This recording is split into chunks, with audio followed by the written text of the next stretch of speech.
श्री श्री गुरु गौरारो जयत श्री कृष्णदास कविराज गोस्वामी कृत श्री चैतन्य चरितामृत आदि लीला द्वितीय खंड अध्याय 8-17 मूल बंगला श्लोक का हिंदी लिप्यंतरण शब्दार्थ अनुवाद तथा विस्तृत तात्पर्य सहित कृष्ण कृपामूर्ति श्री श्रीमद अभयचरणारविंद भक्तिवेदांत स्वामी प्रभुपाद संस्थापकाचार्य अंतर्राष्ट्रीय कृष्ण भावनामृत संघ भक्तिवेदांत बुक ट्रस्ट। इस ग्रंथ की विषय वस्तु में जिज्ञासु पाठकगण अपने निकटस्थ किसी भी इस्कॉन केंद्र से अथवा निम्नलिखित पते पर पत्र व्यवहार करने के लिए आमंत्रित हैं। भक्तिवेदांत बुक ट्रस्ट, हरे कृष्ण धाम, जोहू, मुंबई 400049। प्रकाशक की अनुमति के बिना इस पुस्तक के किसी भी अंश को पुनरुत्पादित प्रतिलिपित नहीं किया जा सकता, किसी प्राप्य प्रणाली में संग्रहित नहीं किया जा सकता अथवा अन्य किसी भी प्रकार से चाहे इलेक्ट्रॉनिक, मैकेनिकल, फोटोकॉपी, रिकॉर्डिंग से संचित नहीं किया जा सकता।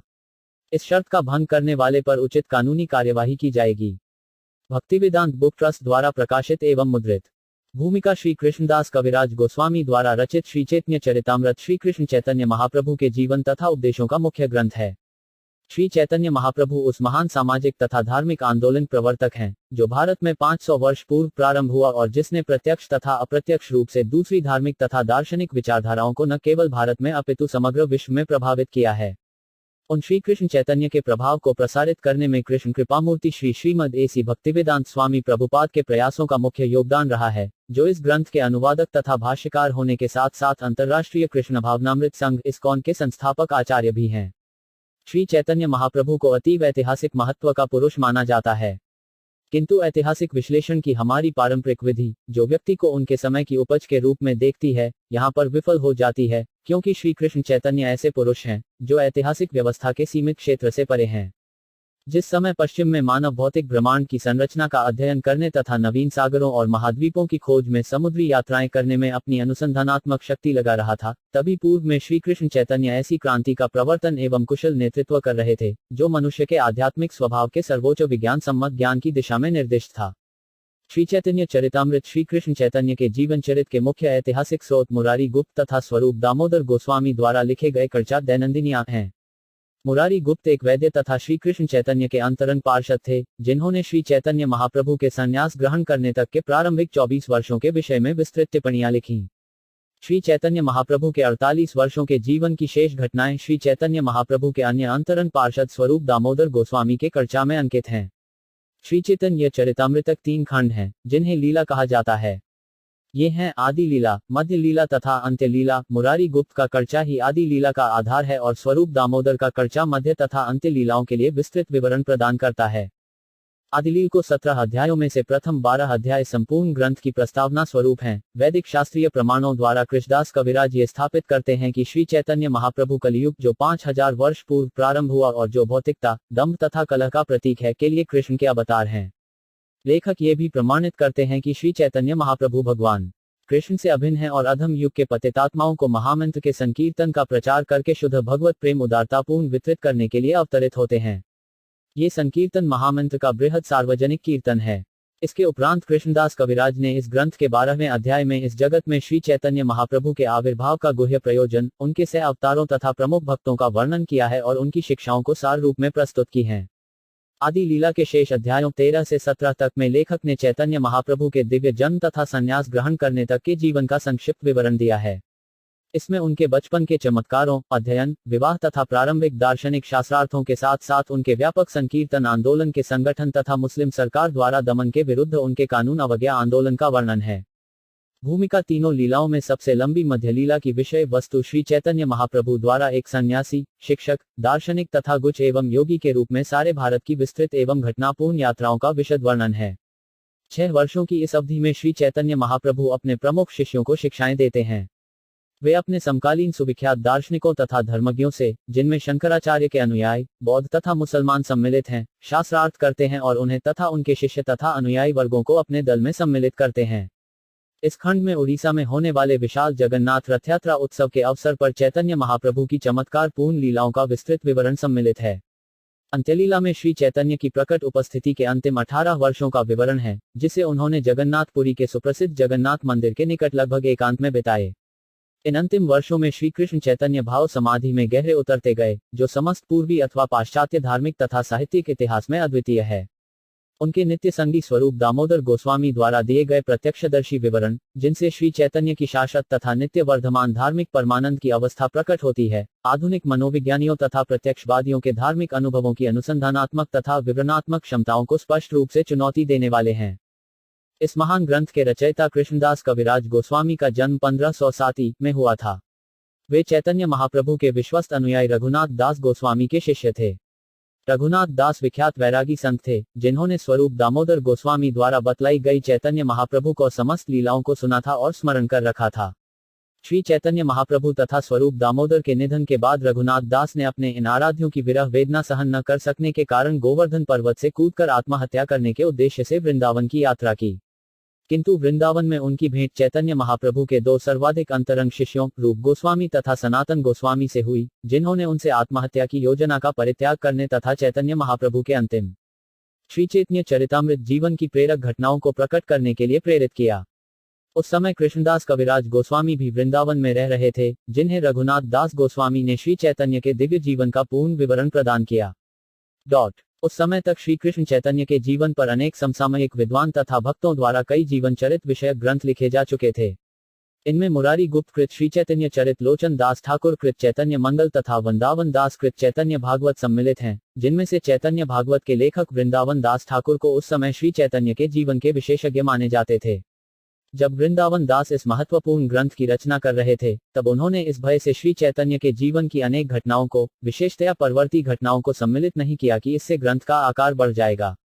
इस अंतिम लीलाओं को सुनने के इच्छुक वृंदावन के भक्तों ने कृष्णदास कविराज गोस्वामी से, जिन्हें वे महान संत और विद्वान के रूप में सम्मान देते थे, यह अनुरोध किया कि इन घटनाओं का विस्तार से वर्णन करने वाले ग्रंथ की रचना करें। इस अनुरोध पर तथा वृंदावन के मदन मोहन अंचाविग्रह की अनुमति तथा आशीर्वाद से उन्होंने श्री चैतन्य चरितामृत की रचना प्रारंभ की, जिससे चैतन्य महाप्रभु के गहन दर्शन तथा शिक्षाओं के सम्यक प्रस्तुतिकरण एवं जीवन चरित विषयक श्रेष्ठता के कारण श्री चैतन्य महाप्रभु के जीवन तथा गूढ़ शिक्षा के सबसे महत्वपूर्ण ग्रंथ के रूप में आज सारे विश्व में मान्यता दी जा रही है। श्री कृष्णदास कविराज गोस्वामी ने वृद्धावस्था में इस ग्रंथ पर कार्य प्रारंभ किया, जब उनका स्वास्थ्य गिर चुका था। जैसा कि उन्होंने स्वयं लिखा है, अब मैं अति वृद्ध एवं अक्षमता से विक्षुब्ध हूँ। लिखते समय मेरे हाथ कांपते हैं, मुझे ठीक से किसी बात का स्मरण नहीं हो पाता, न ही मैं ठीक से देख या सुन सकता हूँ, फिर भी मैं लिखता हूँ, जो कि अपने आप में एक महान आश्चर्य है। तो भी उन्होंने इस अक्षम अवस्था में मध्यकालीन भारत के इस महानतम साहित्यिक मणि को पूरा किया, जो साहित्यिक इतिहास के आश्चर्यों में एक है। भूमिका जैसा कि पहले बताया जा चुका है, इसका अंग्रेजी अनुवाद कृष्ण कृपामूर्ति श्री श्रीमद ए.सी. भक्तिवेदांत स्वामी प्रभुपाद द्वारा संपन्न किया गया, जो समग्र विश्व में भारतीय धार्मिक तथा दार्शनिक विचारधारा के सर्वाधिक विख्यात शिक्षक हैं। श्री प्रभुपाद का भाष्य दो बंगला भाषियों पर आधारित है। एक तो उनके गुरु, महान वैदिक विद्वान, उपदेशक और संत श्री भक्तिसिद्धांत सरस्वती ठाकुर, जिन्होंने भविष्यवाणी की थी कि एक समय ऐसा आएगा जब श्री चैतन्य चरितामृत पढ़ने के लिए विश्व भर के लोग बंगला सीखेंगे। और दूसरा भाष्य श्री भक्तिसिद्धांत के पिता भक्ति विनोद ठाकुर का, जिन्होंने आधुनिक युग में श्री चैतन्य महाप्रभु की शिक्षाओं के प्रचार में अग्रदूत का काम किया। श्री प्रभुपाद स्वयं श्री चैतन्य महाप्रभु की गुरु शिष्य परंपरा में आते हैं और वे पहले विद्वान हैं जिन्होंने श्री कृष्ण चैतन्य के अनुयायियों के प्रमुख ग्रंथों का अंग्रेजी अनुवाद प्रस्तुत किया। उनकी बंगला तथा संस्कृत में विद्वत्ता और श्री कृष्ण चैतन्य के उपदेशों से उनका अंतरंग परिचय ऐसा उपयुक्त मेल है, जो उन्हें इस महत्वपूर्ण काव्य ग्रंथ को अंग्रेजी भाषी संसार के समक्ष प्रस्तुत करने के लिए सर्वाधिक योग्य बनाता है। वे जिस सहजता तथा स्पष्टता से कठिन दार्शनिक विचारों की स्थापना करते हैं, वह भारत की धार्मिक परंपरा से पूर्णतया अपरिचित पाठक को भी इन गहन तथा स्मरणीय ग्रंथ को समझने तथा उसकी प्रशंसा करने के लिए समर्थ बनाता है।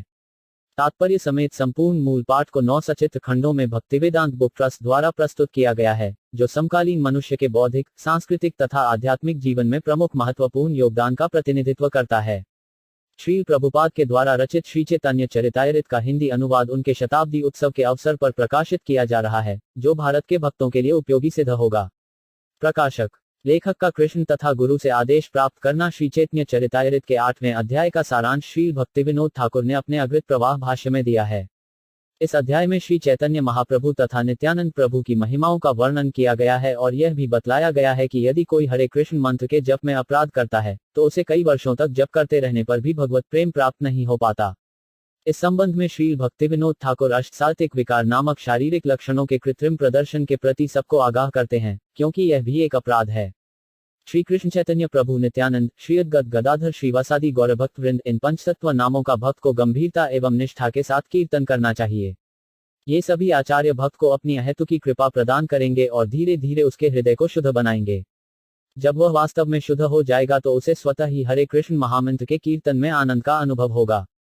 कविराज द्वारा श्री चैतन्य चरितामृत की रचना करने के पूर्व श्री वृंदावन दास ठाकुर ने श्री चैतन्य भागवत नामक एक ग्रंथ लिखा था। कृष्णदास कविराज गोस्वामी ने केवल उन्हीं विषयों को श्री चैतन्य चरितामृत में लिया है जिनकी व्याख्या वृंदावन दास ठाकुर द्वारा चैतन्य भागवत में नहीं की गई। कृष्णदास कविराज गोस्वामी अपनी वृद्धावस्था में वृंदावन गए और श्री मदन मोहन के आदेश पर उन्होंने श्री चैतन्य चरितामृत की रचना की। इस तरह अब हम इसके दिव्य आनंद का रसास्वादन कर सकते हैं।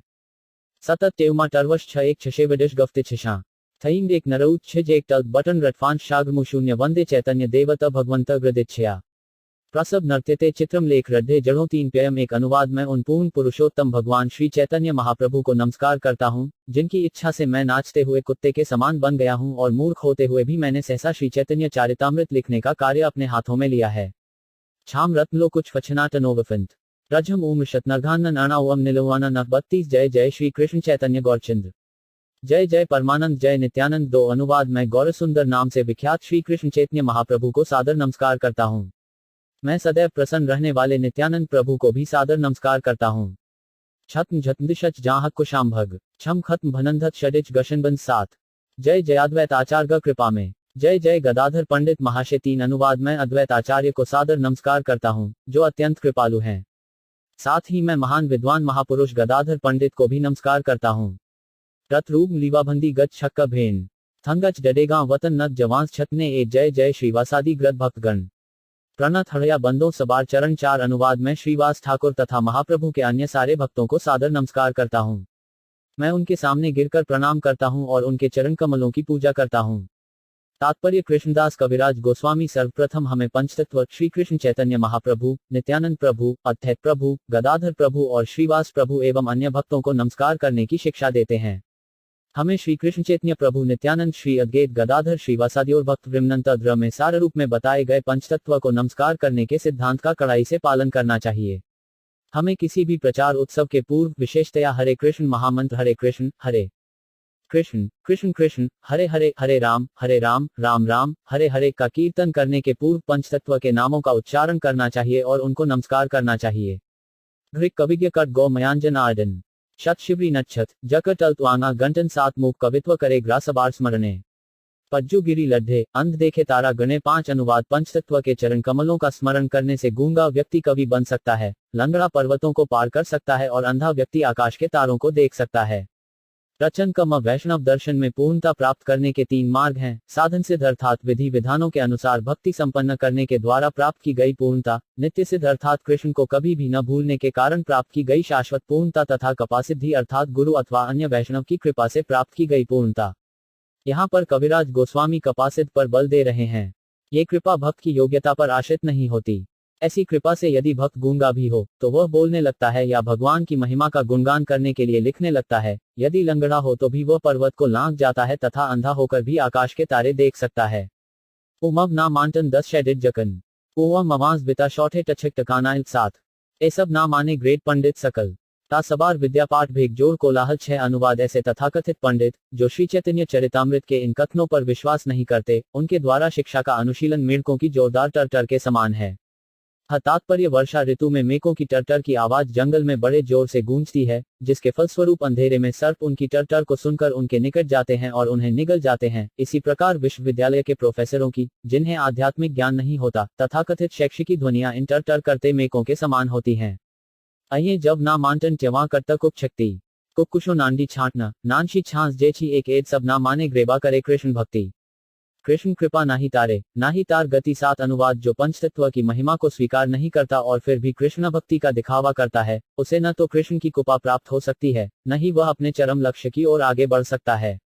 तात्पर्य यदि कोई सचमुच कृष्ण भावना के कार्यों में रुचि रखता है तो उसे आचार्यों द्वारा स्थापित किए गए विधि विधानों का पालन करने के लिए तैयार रहना चाहिए और उनके निष्कर्षों से अवगत होना चाहिए।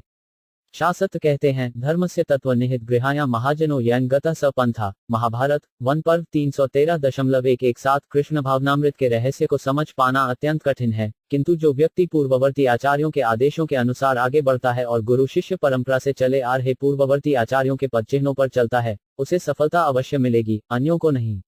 इस संबंध में श्री नरोत्तम दास ठाकुर कहते हैं, छाड़िया वैष्णव सेवा निस्तार पेय के बा, गुरु तथा आचार्यों की सेवा किए बिना किसी की मुक्ति नहीं हो सकती। अन्यत्र वे कहते हैं, 1 गोसाजी यौमुत्तर दास ता सबार पद रेणु मोर पश्च ग्रास। मैं तो उस व्यक्ति को ही मानता हूँ जो 6 गोस्वामियों के पद चिन्हों पर चलता है, और ऐसे व्यक्ति की चरण धूलि मेरा भोजन है। शुत्व व्यटच जजांगा जाम्पी जांज गंगे 8 थम कमने कटन विक्षत शुरून 7 पूवे ग्रैछे जरासंध आदि राजगण। वेद धर्म करी करे विष्णुर पूजन 8 अनुवाद। प्राचीन काल में जरासंध कंस का ससुर जैसे राजाओं ने वैदिक अनुष्ठानों का कड़ाई से पालन किया और इस तरह विष्णु की पूजा की। तात्पर्य इन श्लोकों में चैतन्य चरितामृत लेखक कृष्णदास कविराज गोस्वामी पंचतत्व की पूजा की महत्ता पर अत्यंत गंभीरतापूर्वक बल दे रहे हैं। यदि कोई गौरसुंदर या कृष्ण का भक्त बन जाता है, किंतु पंचतत्व श्री कृष्ण चैतन्य प्रभु नित्यानंद श्री अद्वैत गदाधर श्रीवासादि गौर भक्त वृंद को महत्व नहीं देता, तो उसके कार्यकलाप अपराध माने जाते हैं, अथवा श्री रूप गोस्वामी के शब्दों में उन्हें उत्पात कहा जाएगा। अतएव मनुष्य को पूर्ण पुरुषोत्तम भगवान कृष्ण या गौरसुंदर का भक्त बनने के पूर्व पंचतत्व को सम्मान देने के लिए तत्पर रहना चाहिए। कुकमांशी मानदन छाटा चेछा कबनी मानी कैडना ना बानिटन तेज छा छाट छौनी 7 कृष्ण नाही माने ताते दैत्य करी मानी चैतन्य ना मानने तैछे दैत्य तारे जानी। 9 अनुवाद। जो कृष्ण को पूर्ण पुरुषोत्तम भगवान नहीं स्वीकार करता, वह निश्चय ही असुर है। इसी तरह जो श्री चैतन्य महाप्रभु को उन्हीं भगवान कृष्ण के रूप में नहीं स्वीकार करता, उसे भी असुर ही समझना चाहिए। तात्पर्य प्राचीन काल में जरासंध जैसे राजा हुए हैं, जो वैदिक अनुष्ठानों का पालन कठोरता से करते थे, दान देते थे, कुशल क्षत्रियों जैसा कार्य करते थे, समस्त क्षत्रिय गुणों से संपन्न थे और ब्राह्मण संस्कृति के प्रति भी आज्ञाकारी थे, किंतु कृष्ण को पूर्ण पुरुषोत्तम भगवान के रूप में स्वीकार नहीं करते थे। जरासंध ने कृष्ण पर कई बार आक्रमण किया, किंतु हर बार निस्संदेह वह पराजित होता रहा। अतः जरासंध जैसा कोई भी व्यक्ति जो वैदिक अनुष्ठानों का तो पालन करता हो, किंतु कृष्ण को पूर्ण पुरुषोत्तम भगवान के रूप में स्वीकार न करता हो, उसे असुर समझा जाना चाहिए।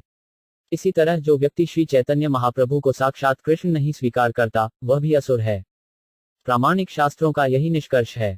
अतएव कृष्ण भक्ति बिना गौरसुंदर की तथाकथित भक्ति और गौरसुंदर की भक्ति के बिना कृष्ण की तथाकथित भक्ति, ये दोनों भक्ति विहीन कार्यकलाप हैं। जो व्यक्ति कृष्ण भावनामृत के पथ पर सफल होना चाहता है, उसे गौरसुंदर तथा कृष्ण दोनों के व्यक्तित्व का पूरा ज्ञान होना चाहिए। गौरसुंदर के व्यक्तित्व को जानने का अर्थ है श्री कृष्ण चैतन्य प्रभु नित्यानंद श्री अद्वैत गदाधर श्रीवासादि और भक्तवृंद को जानना।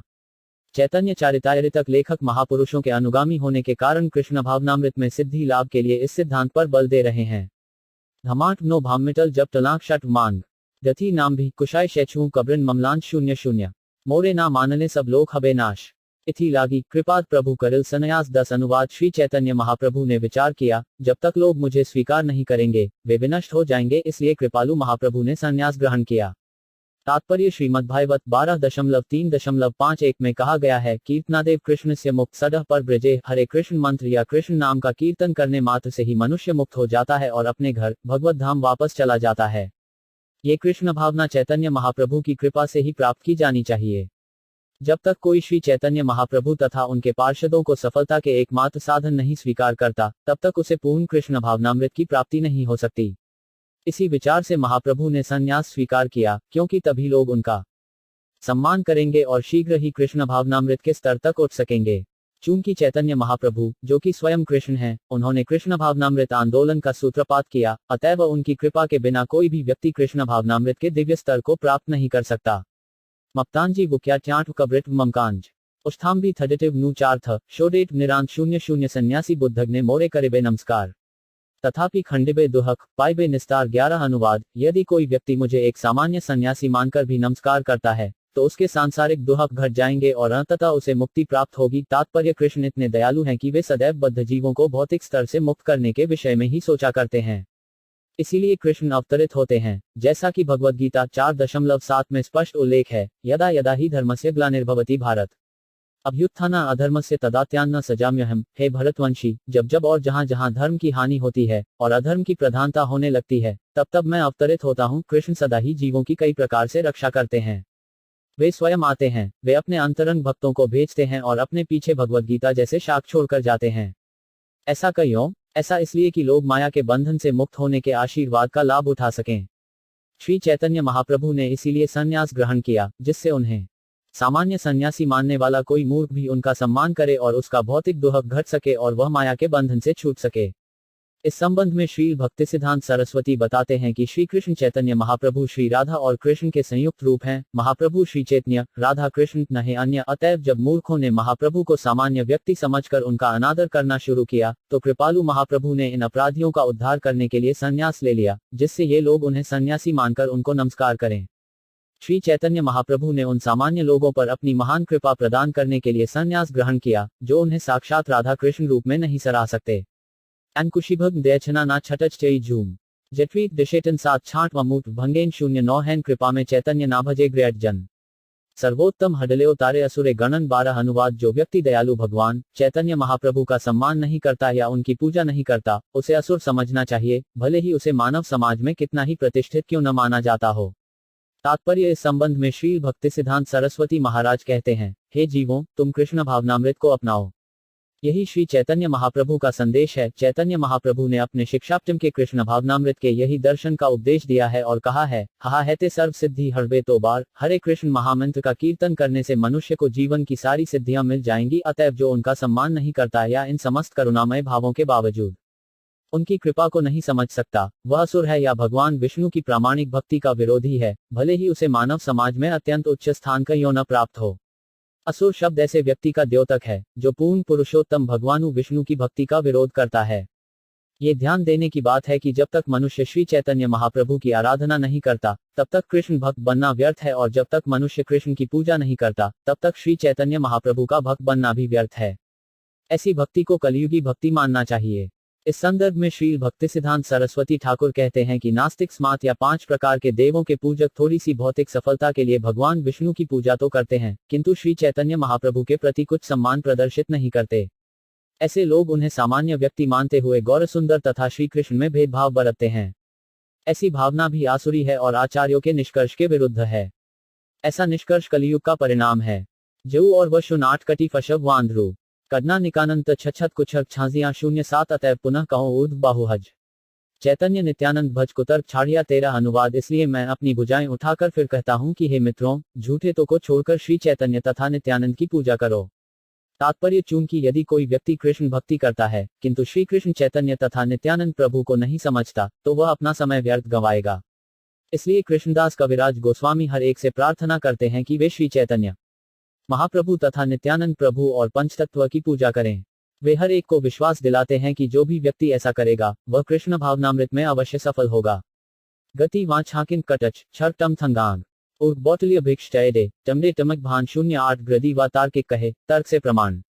तर्कशास्त्र सिद्ध ग्रेड से सेव्यमान 14 अनुवाद। तर्कशास्त्री कहते हैं, जब तक तर्क द्वारा ज्ञान प्राप्त कर लिया जाए, तब तक भला कोई आर्षाध्य देव के बारे में निश्चय कैसे कर सकता है। 9 लोकुच एप्छना एनमा कबनच विछांत विष्ठांत कब्जिटुट छिटत शौंट छघक कांत 08 श्री कृष्ण चैतन्य दया करा विचार करते चित पावे चमत्कार 15 अनुवाद। यदि आप सचमुच तर्क में रुचि रखते हैं, तो इसका प्रयोग श्री चैतन्य महाप्रभु की कृपा पर कीजिए। यदि आप ऐसा करेंगे, तो पाएंगे कि यह अत्यंत अद्भुत है। तात्पर्य, इस संदर्भ में श्री भक्तिसिद्धांत सरस्वती की टीका है कि सामान्य लोग जीवन के बारे में अपनी संकुचित विचारधारा के कारण अनेक प्रकार के मानवोपयोगी कार्य खोज निकालते हैं, किंतु श्री चैतन्य महाप्रभु द्वारा चलाए जाने वाले मानव कल्याण कार्य भिन्न हैं। उन तर्कशास्त्रियों के लिए जो तर्कसम्मत तथ्य को ही स्वीकार करना चाहते हैं, ये भी एक तथ्य है कि तर्क के बिना परम सत्य को स्वीकार करने का प्रश्न ही नहीं उठता। दुर्भाग्यवश जब ऐसे तर्कशास्त्री श्री चैतन्य महाप्रभु की कृपा के बिना ऐसे मार्ग पर प्रवृत्त होते हैं, तो वे तर्क के स्तर पर ही रह जाते हैं और आध्यात्मिक जीवन में प्रगति नहीं कर पाते। किंतु यदि कोई तर्कशास्त्री इतना बुद्धिमान होता है कि अपने तर्कों का प्रयोग मूल आध्यात्मिक सार को सूक्ष्म रूप से समझने के लिए करता है, तो उसकी समझ में आएगा कि भौतिक तर्क से प्राप्त खोखले ज्ञान से वह उन परम सत्य को नहीं जान सकता, जो अपूर्ण इंद्रियों की पहुंच के परे हैं। इसीलिए महाभारत में कहा गया है, अचिंत्या खलु ये थावा न तांस्वकिन योजयेत। महाभारत भीष्म पर्व 5.22। जो सांसारिक प्राणियों की कल्पना या चिंतन शक्ति के परे है, भला उस तक केवल तर्क वितर्क द्वारा कैसे पहुंचा जा सकता है। तर्क की आध्यात्मिक शक्ति बहुत कम होती है और आध्यात्मिक ज्ञान में इसका प्रयोग करने पर यह सदैव अपूर्ण रहती है। सांसारिक तर्क प्रस्तुत करने पर मनुष्य प्रायः परम सत्य के विषय में गलत निष्कर्ष पर पहुंचता है और ऐसे निष्कर्षों के फलस्वरूप मनुष्य सियार जैसी योनि को प्राप्त हो सकता है। इतना होने पर भी जो लोग तर्क और न्याय द्वारा श्री चैतन्य महाप्रभु के सिद्धांत को समझने के इच्छुक हैं, उनका स्वागत है। कृष्णदास कविराज गोस्वामी उन्हें इस प्रकार संबोधित करते हैं, आप श्री चैतन्य महाप्रभु की कृपा की अग्नि परीक्षा कीजिए और यदि आप सचमुच तर्कशास्त्री हैं, तो आप इस ठीक निष्कर्ष पर पहुंचेंगे कि चैतन्य महाप्रभु से अधिक कृपालु अन्य कोई नहीं है। तर्कशास्त्री अन्य मानव कल्याणकारी कार्यों की तुलना चैतन्य महाप्रभु के कृपा में कार्यों से भले ही कर लें। यदि उनका निर्णय निष्पक्ष है, तो वे ये समझ जाएंगे कि अन्य कोई मानवतावादी कार्य श्री चैतन्य महाप्रभु के कार्यों से बढ़कर नहीं है। प्रत्येक व्यक्ति शरीर के आधार पर जन कल्याण के कार्यों में लगा हुआ है, किंतु भगवद्गीता 2.18 से हमें पता चलता है, अंतवंतीगे देहा नित्यस्योक्ता, शरीरन, भौतिक शरीर आखिर नष्ट होने वाला है, जबकि आत्मा शाश्वत है। श्री चैतन्य महाप्रभु के परोपकारी कार्य शाश्वत आत्मा के संबंध में किए जाते हैं, किंतु यदि कोई शरीर को लाभ पहुंचाना चाहता है, तो वह नष्ट हो जाएगा और मनुष्य को अपने वर्तमान कार्यों के अनुसार दूसरा शरीर ग्रहण करना पड़ेगा।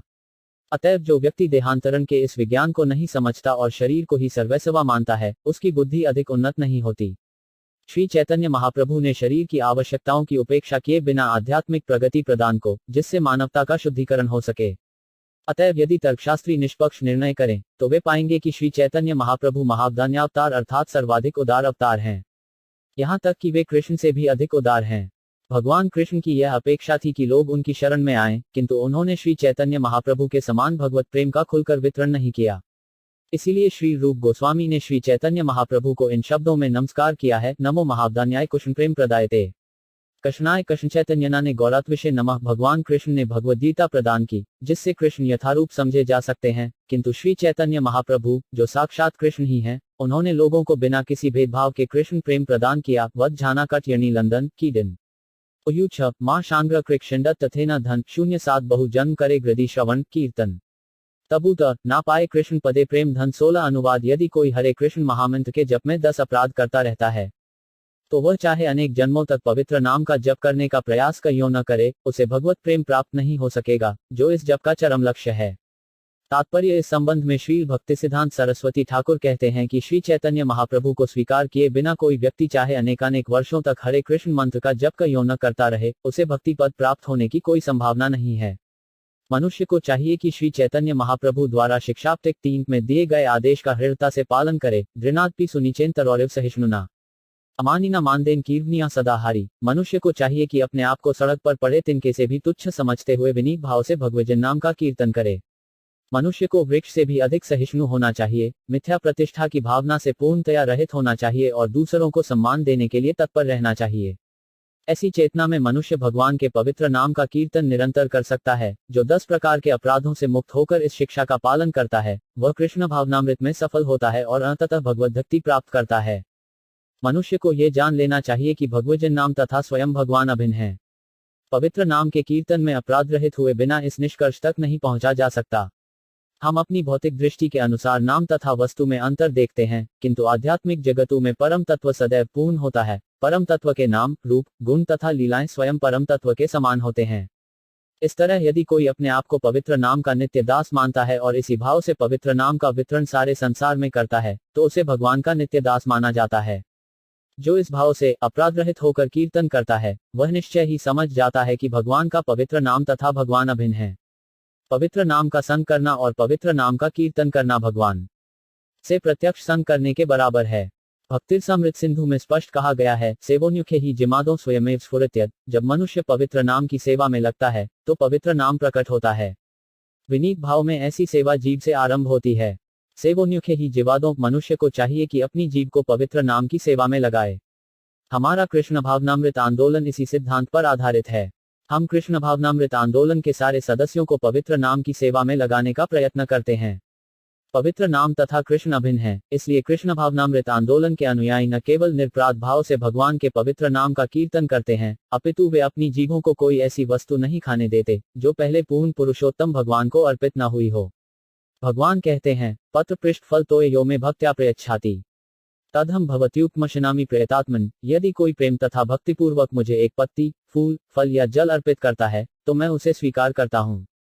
भगवद गीता 9.26। इसलिए अंतर्राष्ट्रीय कृष्ण भावनामृत संघ के विश्वभर में अनेक मंदिर हैं और प्रत्येक मंदिर में भगवान को भोजन अर्पित किया जाता है। भगवान की इच्छा पूर्ति के लिए भक्तगण निरपराध भाव से भगवान पवित्र नाम का कीर्तन करते हैं और वे ऐसी कोई वस्तु नहीं खाते जो पहले भगवान को अर्पित न की गई हो। भक्ति में जीव के कार्य हैं हरे कृष्ण महामंत्र का उच्चारण करना और भगवान को अर्पित प्रसाद खाना।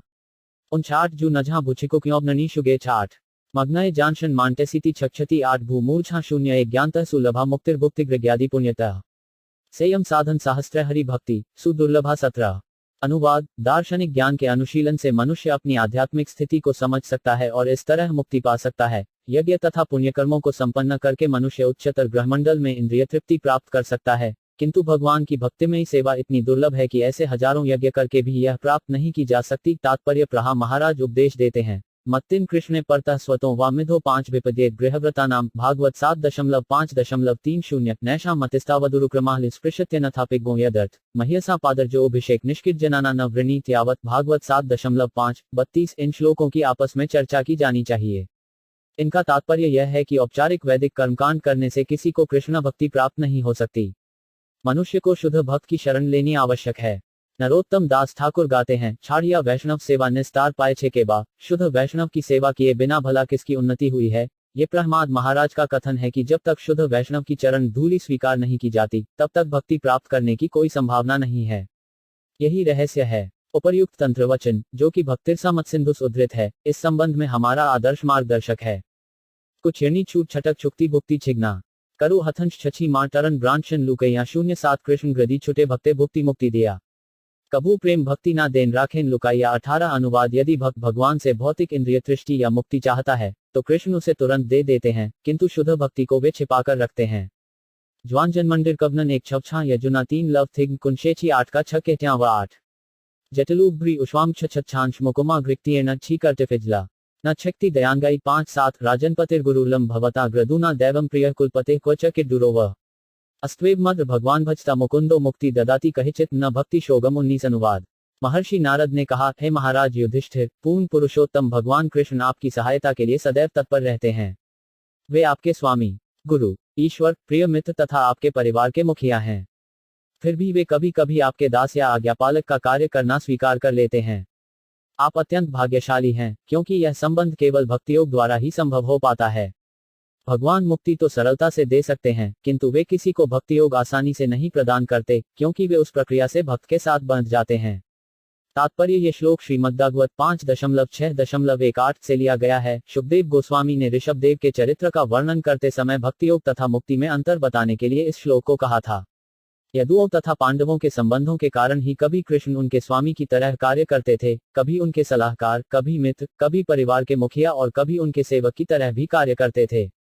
एक बार कृष्ण युधिष्ठिर द्वारा शांति समझौते के विषय में लिखा गया पत्र दुर्योधन के पास लेकर गए थे। इसी प्रकार वे अर्जुन के सारथी भी बने थे। इससे स्पष्ट हो जाता है कि भक्ति योग में पूर्ण पुरुषोत्तम भगवान और भक्त के बीच एक संबंध स्थापित हो जाता है। ये संबंध दास्य, सख्य, वात्सल्य तथा माधुर्य रस के रूप में स्थापित होता है। यदि भक्त मात्र मुक्ति चाहता है तो पूर्ण पुरुषोत्तम भगवान उसे ये सहज ही दे देते हैं, जैसा कि बिल्वमंगल ठाकुर ने पुष्टि की है। मुक्ति स्वयं मृकुलिता गिली सेवते 5 समान भक्त के लिए मुक्ति उतनी महत्वपूर्ण नहीं है, क्योंकि वह तो किसी भी रूप में सेवा करने के लिए सदैव उसके द्वार पर प्रतीक्षा करती रहती है। अतएव भक्त को वृंदावनवासियों के आचरण से आकृष्ट होना चाहिए, क्योंकि वे कृष्ण के साथ एक संबंध बनाए रहते हैं। वहां की भूमि, जल, गायें, वृक्ष तथा पुष्प शांत रस में कृष्ण की सेवा करते हैं। कृष्ण के सेवक दास्य भाव में और कृष्ण के गोपमित्र सख्य भाव में उनकी सेवा करते हैं। इसी प्रकार ज्येष्ठ गोपियां तथा गोप कृष्ण की सेवा माता, पिता, चाचा तथा अन्य संबंधियों के रूप में करते हैं तथा तरुण गोपियां माधुर्य रस में कृष्ण की सेवा करती हैं। भक्ति करते समय मनुष्य को स्वाभाविक रूप से इन दिव्य संबंधों में से किसी एक में कृष्ण की सेवा करने में उन्मुख होना चाहिए। यही जीवन की असली सफलता है। भक्त के लिए मुक्ति पा लेना अधिक कठिन नहीं है। यहाँ तक कि जो कृष्ण से संबंध स्थापित नहीं कर पाता, वह भी ब्रह्मतेज में तदाकार होकर मुक्ति प्राप्त कर सकता है। ये सायुज्य मृक्ति कहलाती है। वैष्णवजन सायुज्य मुक्ति को कभी भी नहीं स्वीकार करते, यद्यपि वे मुक्ति के अन्य रूपों को यथा सारूप्य, सालोक्य, सामीप्य तथा साटी कभी कभी को स्वीकार करते हैं। किंतु शुद्ध भक्त किसी भी प्रकार की मुक्ति स्वीकार नहीं करता। वह तो दिव्य संबंध में कृष्ण की सेवा ही करना चाहता है। यह आध्यात्मिक जीवन की पूर्ण अवस्था है। मायावादी दार्शनिक ब्रह्मतेज में समा जाना चाहते हैं, जबकि भक्तगण मुक्ति के इस पक्ष की सदैव अवहेलना करते हैं। श्री प्रबोधानंद सरस्वती ठाकुर ने इस प्रकार की मुक्ति, जो कैवल्य सर्वोपरि से एक होना कहलाती है, उसके विषय में कहा है, कैवल्य नरकायते, परमेश्वर से एक होना नरक जाने के समान ही है। इसीलिए मायावादी दर्शन, जो ब्रह्म से एकाकार होना है, भक्त के लिए नरकतुल्य है। वह उसे कभी स्वीकार नहीं करता। मायावादी दार्शनिक यह नहीं जानते कि यदि वे ब्रह्मतेज में समा भी जाएं, तो भी इससे उन्हें आखिरी विश्राम नहीं मिलेगा। आत्मा कभी भी ब्रह्मतेज में निष्क्रिय नहीं रह सकता, कुछ काल के बाद वह सक्रिय होना ही चाहेगा। किंतु पूर्ण पुरुषोत्तम भगवान के साथ अपने संबंध को न जानने के कारण उसमें आध्यात्मिक सक्रियता नहीं रहती, अतएव और अधिक क्रियाशीलता के लिए उसे इस भौतिक जगत में गिरना ही पड़ता है। इसकी पुष्टि श्रीमद्भागवत 10.2.32 में इस प्रकार हुई है, आरुद्य कृष्ण पर पद ततः पतंत्यधो 5 नाहत्योष्मद्यरा।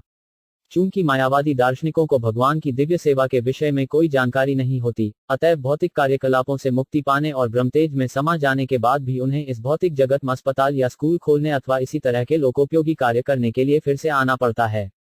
इन दत्शेली दे छछना पिला गशां छशा रहनोई गान शांदे शरद छाटमज्ञ का कशां 320 हैन प्रेम श्री चैतन्य दिलाग्रथा तथा जगाई माधाई प्रश्ननथ अन्यर का कथा 20 अनुवाद। श्री चैतन्य महाप्रभु ने इस कृष्ण प्रेम को यत्र तत्र सर्वत्र, यहाँ तक कि जगाई तथा माधाई जैसे सर्वाधिक पतितों को भी मुक्तहस्त होकर प्रदान किया है।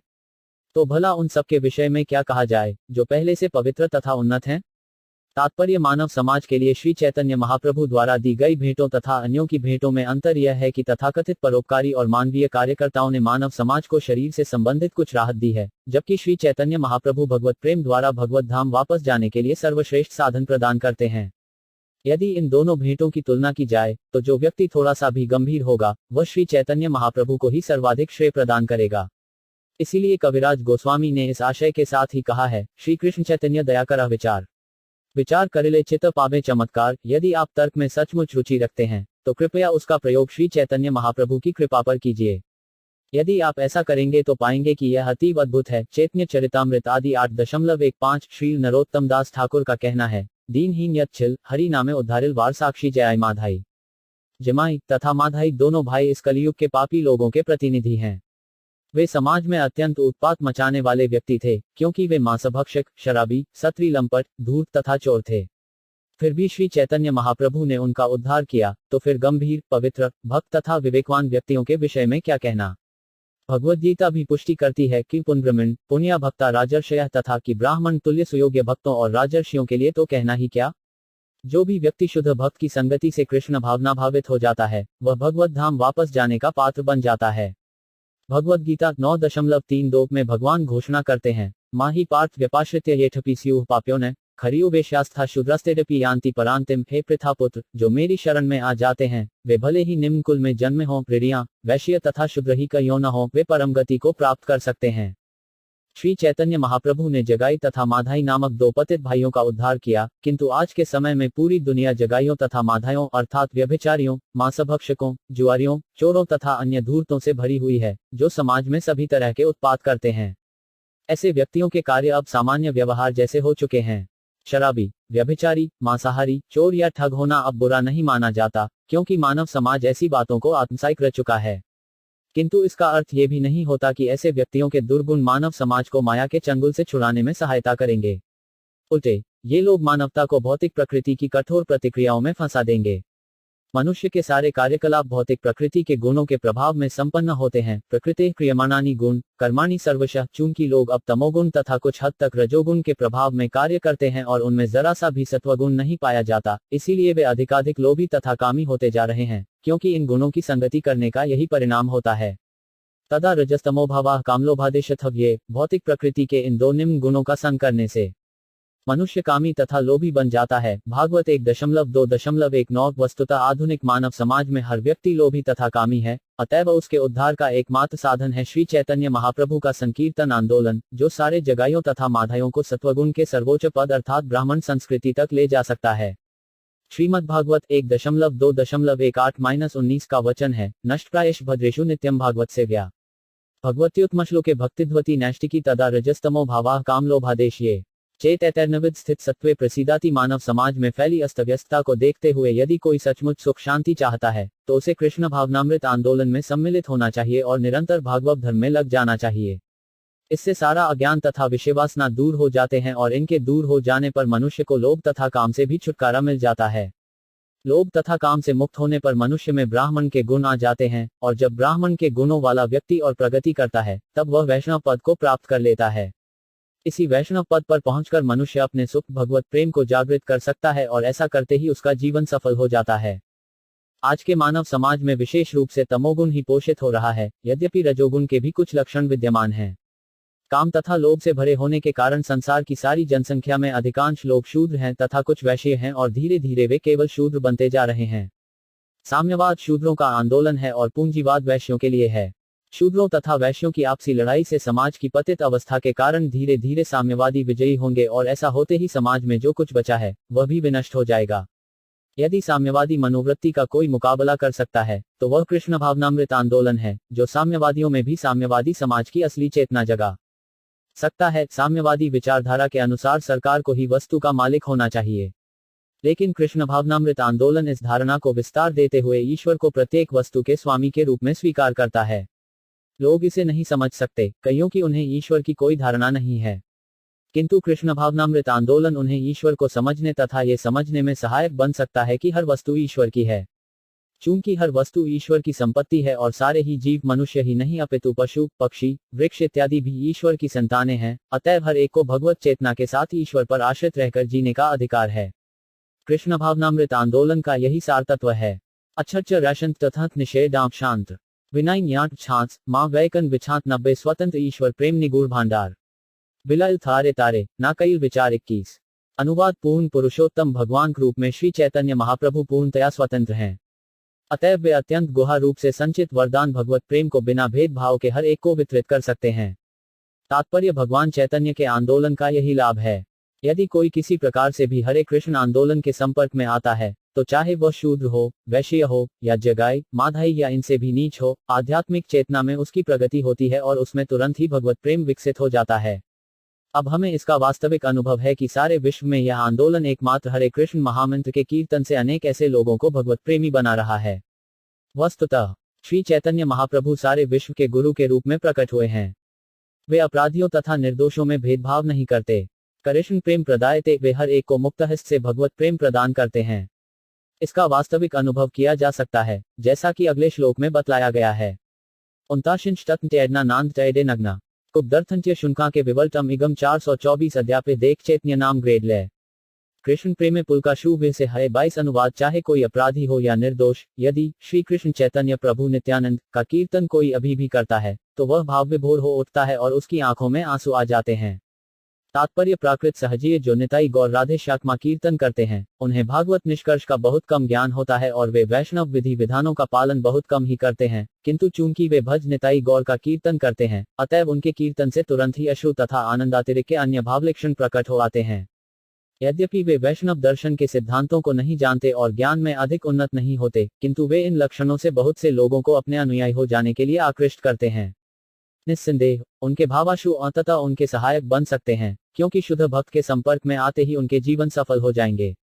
यहाँ तक कि प्रारंभ में भी निताई गौर के पवित्र नाम का कीर्तन करने के फलस्वरूप भगवत प्रेम के मार्ग में उनकी प्रगति तेजी से दिखाई देने लगती है। निजानना न वनित छे कुप्थनाण्या जाओलांग्र मकल जन जय क्षंत्रा वग्न 27 नित्यानंद बलिते हय कृष्ण प्रेमोदे अवलाई सकल अड अशु गड़ा वय 23 अनुवाद। नित्यानंद प्रभु का नाम लेने से ही मनुष्य में कृष्ण प्रेम जागृत हो जाता है। इस प्रकार उसके सारे अंग प्रत्यंग भावातिरिक्त से व्याकुल हो उठते हैं और उसकी आंखों से गंगा की धारा के समान अश्रु बहने लगते हैं। कुछ माम्ब कटक जशरांटन विछिंत्र कुछ वनितन छालिट्रोगीव ना हम विकांग 98 कृष्ण रे अपराधाय मवी चारा कृष्ण बलने अपराधी ना है विकार 24 अनुवाद। हरे कृष्ण मंत्र का कीर्तन करते समय अपराधों पर विचार किया जाता है, इसलिए केवल हरे कृष्ण का कीर्तन करने से कोई भावदशा को प्राप्त नहीं होता। तात्पर्य हरे कृष्ण महामंत्र का कीर्तन करने के पूर्व श्री कृष्ण चैतन्य प्रभु नित्यानंद के नामों का उच्चारण करना लाभप्रद होता है, क्योंकि श्री कृष्ण चैतन्य तथा प्रभु नित्यानंद इन दो पवित्र नामों के उच्चारण से मनुष्य तुरंत भाव विभोर हो उठता है, और यदि वह इसके बाद हरे कृष्ण महामंत्र का जप करता है तो वह सारे अपराधों से मुक्त हो जाता है। हरे कृष्ण महामंत्र का जप करते समय 10 अपराधों से बचना चाहिए।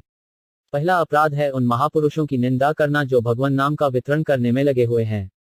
शास्त्र चैतन्य चारितागृत अंत्य 7.11 में कहा गया है, कृष्ण शक्ति बिना नहेतार ब्रवर्वन पूर्ण पुरुषोत्तम भगवान से शक्ति प्राप्त किए बिना कोई हरे कृष्ण महामंत्र के पवित्र नामों का वितरण नहीं कर सकता।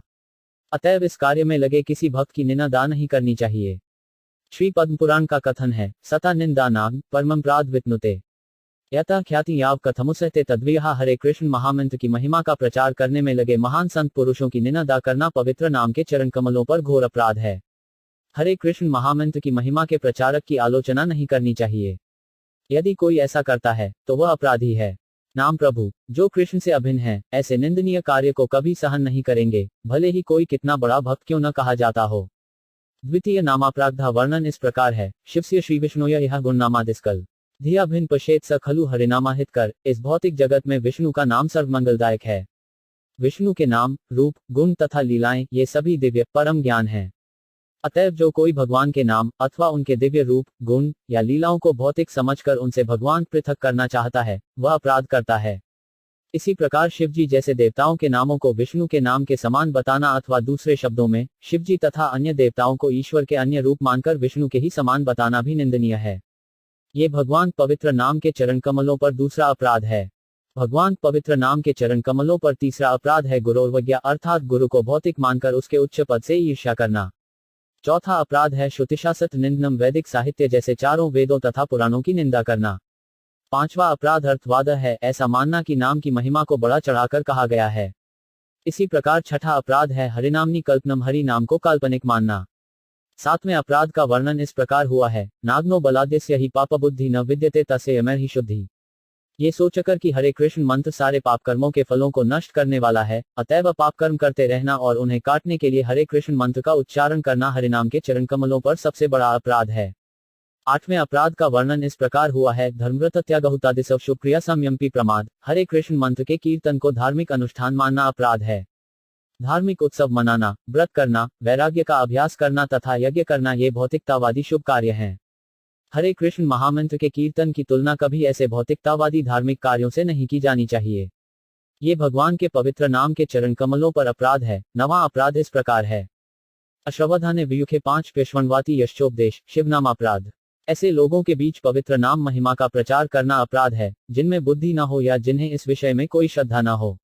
ऐसे लोगों को हरे कृष्ण मंत्र के कीर्तन को सुनने का अवसर तो प्रदान करना चाहिए, किंतु प्रारंभ में उन्हें नाम की महिमा अथवा आध्यात्मिक महत्ता के विषय में उपदेश नहीं दिया जाना चाहिए। नाम का निरंतर श्रवण करने से उनके हृदय शुद्ध होंगे और तब वे नाम की दिव्य स्थिति को समझ सकेंगे। 10वां अपराध इस प्रकार है, श्रुते 5 नाम महात्म्य यह ब्रीते रहितोन रहा अमादिपर्गो नामनी सो 5 अपराधकृत। यदि कोई भगवान के दिव्य नाम की महिमा सुनने के बाद भी जीवन में भौतिकतावादी विचारधारा रखता है और सोचता है कि मैं ये शरीर हूँ और इस शरीर से संबंधित सारी वस्तुएं मेरी हैं, अहम ममेति, और हरे कृष्ण महामंत्र के कीर्तन के प्रति सम्मान तथा प्रेम प्रदर्शित नहीं करता, तो ये भी एक अपराध है। 19 जानग्र 9 झमग 9 वटचर संभुजबाटनीड़ी मांगथ देश 2 न विकिट न छान शक्त विकांट सांत नटब झन 9 भोज कच्छु एरिया 4 27 तदशम सारम हृदय बतेदम अग्रह ममाणेहिरी नाम थे न विक्रियतात प्रदा विकारो नेत्रे जल गात्र रुहेशु हर्ष। 25 अनुवाद, यदि हरे कृष्ण महामंत्र का कीर्तन करते हुए किसी का हृदय परिवर्तित नहीं होता, उसके नेत्रों से अश्रु नहीं बहते, उसका शरीर कंपित नहीं होता, नहीं उसे रोमांच होता है, तो ये समझना चाहिए कि उसका हृदय लोहे के समान कठोर है। ऐसा भगवान नाम के चरण कमलों पर अपराधों के कारण होता है। तात्पर्य ये श्लोक श्रीमद् भागवत 2.3.24 का है। इस श्लोक की टीका करते हुए श्रील भक्तिसिद्धांत सरस्वती ठाकुर लिखते हैं कि कभी कभी महाभागवत अर्थात अत्यंत उन्नत भक्त के शरीर में ऐसे दिव्य लक्षण यथा आंखों में अश्रु नहीं दिखते, जबकि कभी कभी कनिष्ठ अधिकारी कृत्रिम रूप से उनका प्रदर्शन करता है। किंतु इसका अर्थ यह नहीं होता कि कनिष्ठ अधिकारी नया भक्त महाभागवत से अधिक उन्नत है। हरे कृष्ण महामंत्र के जप से हृदय में होने वाले असली परिवर्तन की परीक्षा यही है कि मनुष्य भौतिक भोग से विरक्त हो जाता है। यही असली परिवर्तन है। भक्तिप्रेष्यानुभवो विरक्तिरण्यत च भगवत 11.2.42। आध्यात्मिक जीवन में असली प्रगति तो तब होती है जब मनुष्य भौतिक भोग से अत्यंत विरक्त हो जाता है। यदि कभी यह पाया जाए कि हरे कृष्ण मंत्र का कीर्तन करते समय कोई कनिष्ठ अधिकारी नया भक्त आंखों में कृत्रिम आंसू लाता है, किंतु भौतिक वस्तुओं में पूरी तरह आसक्त रहता है, तो ये समझना चाहिए कि उसका हृदय वास्तव में परिवर्तित नहीं हुआ है। परिवर्तन तो मनुष्य के असली कार्यकलापों में परिलक्षित होना चाहिए। अब कुछ नांदत कटत मरुशोष नाम 8 थंकमन कांत्रक शक्ति कटवन थनकांत 27 1 कृष्ण नामे करे सर्व पाप नाश। प्रेमेर कारण भक्ति करें प्रकाश 26। अनुवाद निरपराध होकर हरे कृष्ण महामंत्र का कीर्तन करने मात्र से सारे पाप कर्म दूर हो जाते हैं और भगवत प्रेम की कारण स्वरूप अशुद्ध भक्ति प्रकट होती है। तात्पर्य, जब तक मनुष्य पाप में जीवन से मुक्त नहीं हो जाता तब तक वह भगवान की भक्ति प्राप्त नहीं कर सकता।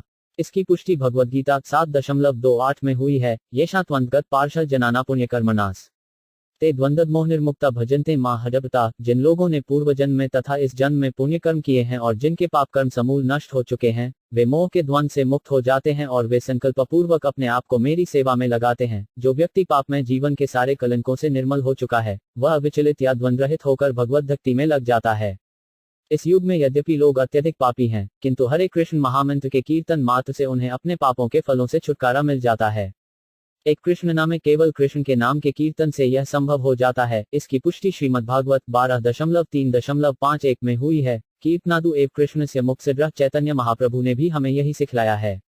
वे रास्ते में चलते हुए कीर्तन करते थे, कृष्ण कृष्ण कृष्ण कृष्ण कृष्ण कृष्ण कृष्ण है, कृष्ण कृष्ण कृष्ण कृष्ण कृष्ण कृष्ण कृष्ण हे, कृष्ण कृष्ण कृष्ण कृष्ण कृष्ण कृष्ण रक्ष माम, कृष्ण कृष्ण कृष्ण कृष्ण कृष्ण कृष्ण पाहि माय, राम राघव राम राघव राम राघव रक्ष साम, कृष्ण केशव पाहि माम। यदि कोई कृष्ण नाम का सदैव कीर्तन करता है तो वह धीरे धीरे पाप में जीवन के सारे फलों से मुक्त हो जाता है, बशर्ते कि वह निरपराध भाव से जप करे और हरे कृष्ण मंत्र के जप के बल पर और अधिक पाप कर्म न करे।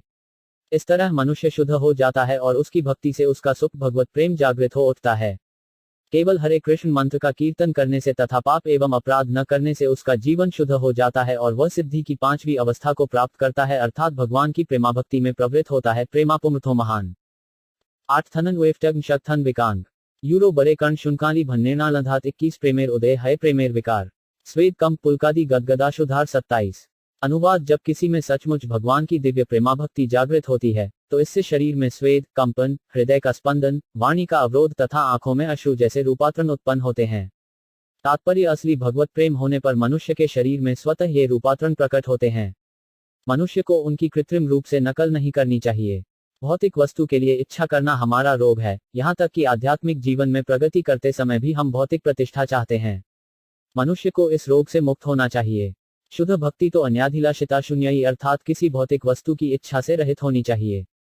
उन्नत भक्तों में अनेक शारीरिक विकार प्रकट होते हैं जो भाव विभोरता के लक्षण हैं, किंतु जनता से सस्ती प्रशंसा पाने के लिए उनका अनुकरण नहीं करना चाहिए। जब मनुष्य को वस्तुतः उच्च पद प्राप्त होता है तब भाव विभोरता के लक्षण स्वतः प्रकट हो जाएंगे, उसे उनकी नकल करने की आवश्यकता नहीं रह जाती। जानांग्राटम छप करे कुटकंट भवन थक्कुक नांटमन फटनल भोडे अडशन 427 अनायासे भवक्षय कृष्ण सेवन एक कृष्ण नामेर फैले पाए धन 28। कृष्ण की सेवन सेवा एक कृष्ण नामेर कृष्ण नाम का जप फले फल स्वरूप पाई हमें मिलता है इतना धन धन। अनुवाद, हरे कृष्ण महामंत्र का कीर्तन करने के फलस्वरूप मनुष्य के आध्यात्मिक जीवन में इतनी अधिक उन्नति होती है कि उसके भौतिक जीवन का अंत तथा भगवत प्रेम की प्राप्ति एक साथ होते हैं। कृष्ण का पवित्र नाम इतना शक्तिशाली है कि केवल एक नाम के उच्चारण से उसे ये दिव्य संपत्ति सहज ही उपलब्ध हो जाती है। और न कुछ मांद गणी लग्न तछज वांग उयु गशी तथम मटिश मदर जालम धान 27 उपछरानी झशत्रांत जानडाटच थेन कुक नाम बीच छादश माँ कटक जक्कुत 70 हैन कृष्ण नाम ग्रदीले बहुबार तबु ग्रदी प्रेम नहे नहे अशुधार 29 तबे जानी अपराध ताहते प्रचुर कृष्ण नाम बीज ताहे ना करे अल्बो 30। अनुवाद, यदि भगवान के पवित्र नाम का बार जप करते रहने पर भी मनुष्य में भगवान प्रति प्रेम विकसित नहीं होता और उसकी आंखों में अश्रु प्रकट नहीं होते तो इससे ये स्पष्ट हो जाता है कि जप में उसके अपराधों के फलस्वरूप कृष्ण नाम का बीज अंकुरित नहीं हो रहा है। तात्पर्य, यदि कोई अपराध सहित हरे कृष्ण मंत्र का कीर्तन करता है तो उसे वांछित फल नहीं मिलता, अतएव उसे बड़ी ही सावधानी के साथ उन अपराधों से बचना चाहिए जिनका वर्णन श्लोक 24 के संबंध में किया जा चुका है। कैचना निवांटनत नानशी व्ययांग नांग टेलटच थन वश जदंत धान 70 चैतन्य नित्यानंदे नाही ये सब विचार नाम लेते प्रेम देन वह अशुधार 31। अनुवाद, किंतु यदि कोई थोड़ी भी श्रद्धा के साथ भगवान चैतन्य तथा नित्यानंद के पवित्र नामों का कीर्तन करता है तो वह सारे अपराधों से तुरंत ही मुक्त हो जाता है। इस तरह वह ज्यों ही हरे कृष्ण महामंत्र का कीर्तन करता है त्यों ही उसे भगवत प्रेम की भाव विभोरता का अनुभव होता है।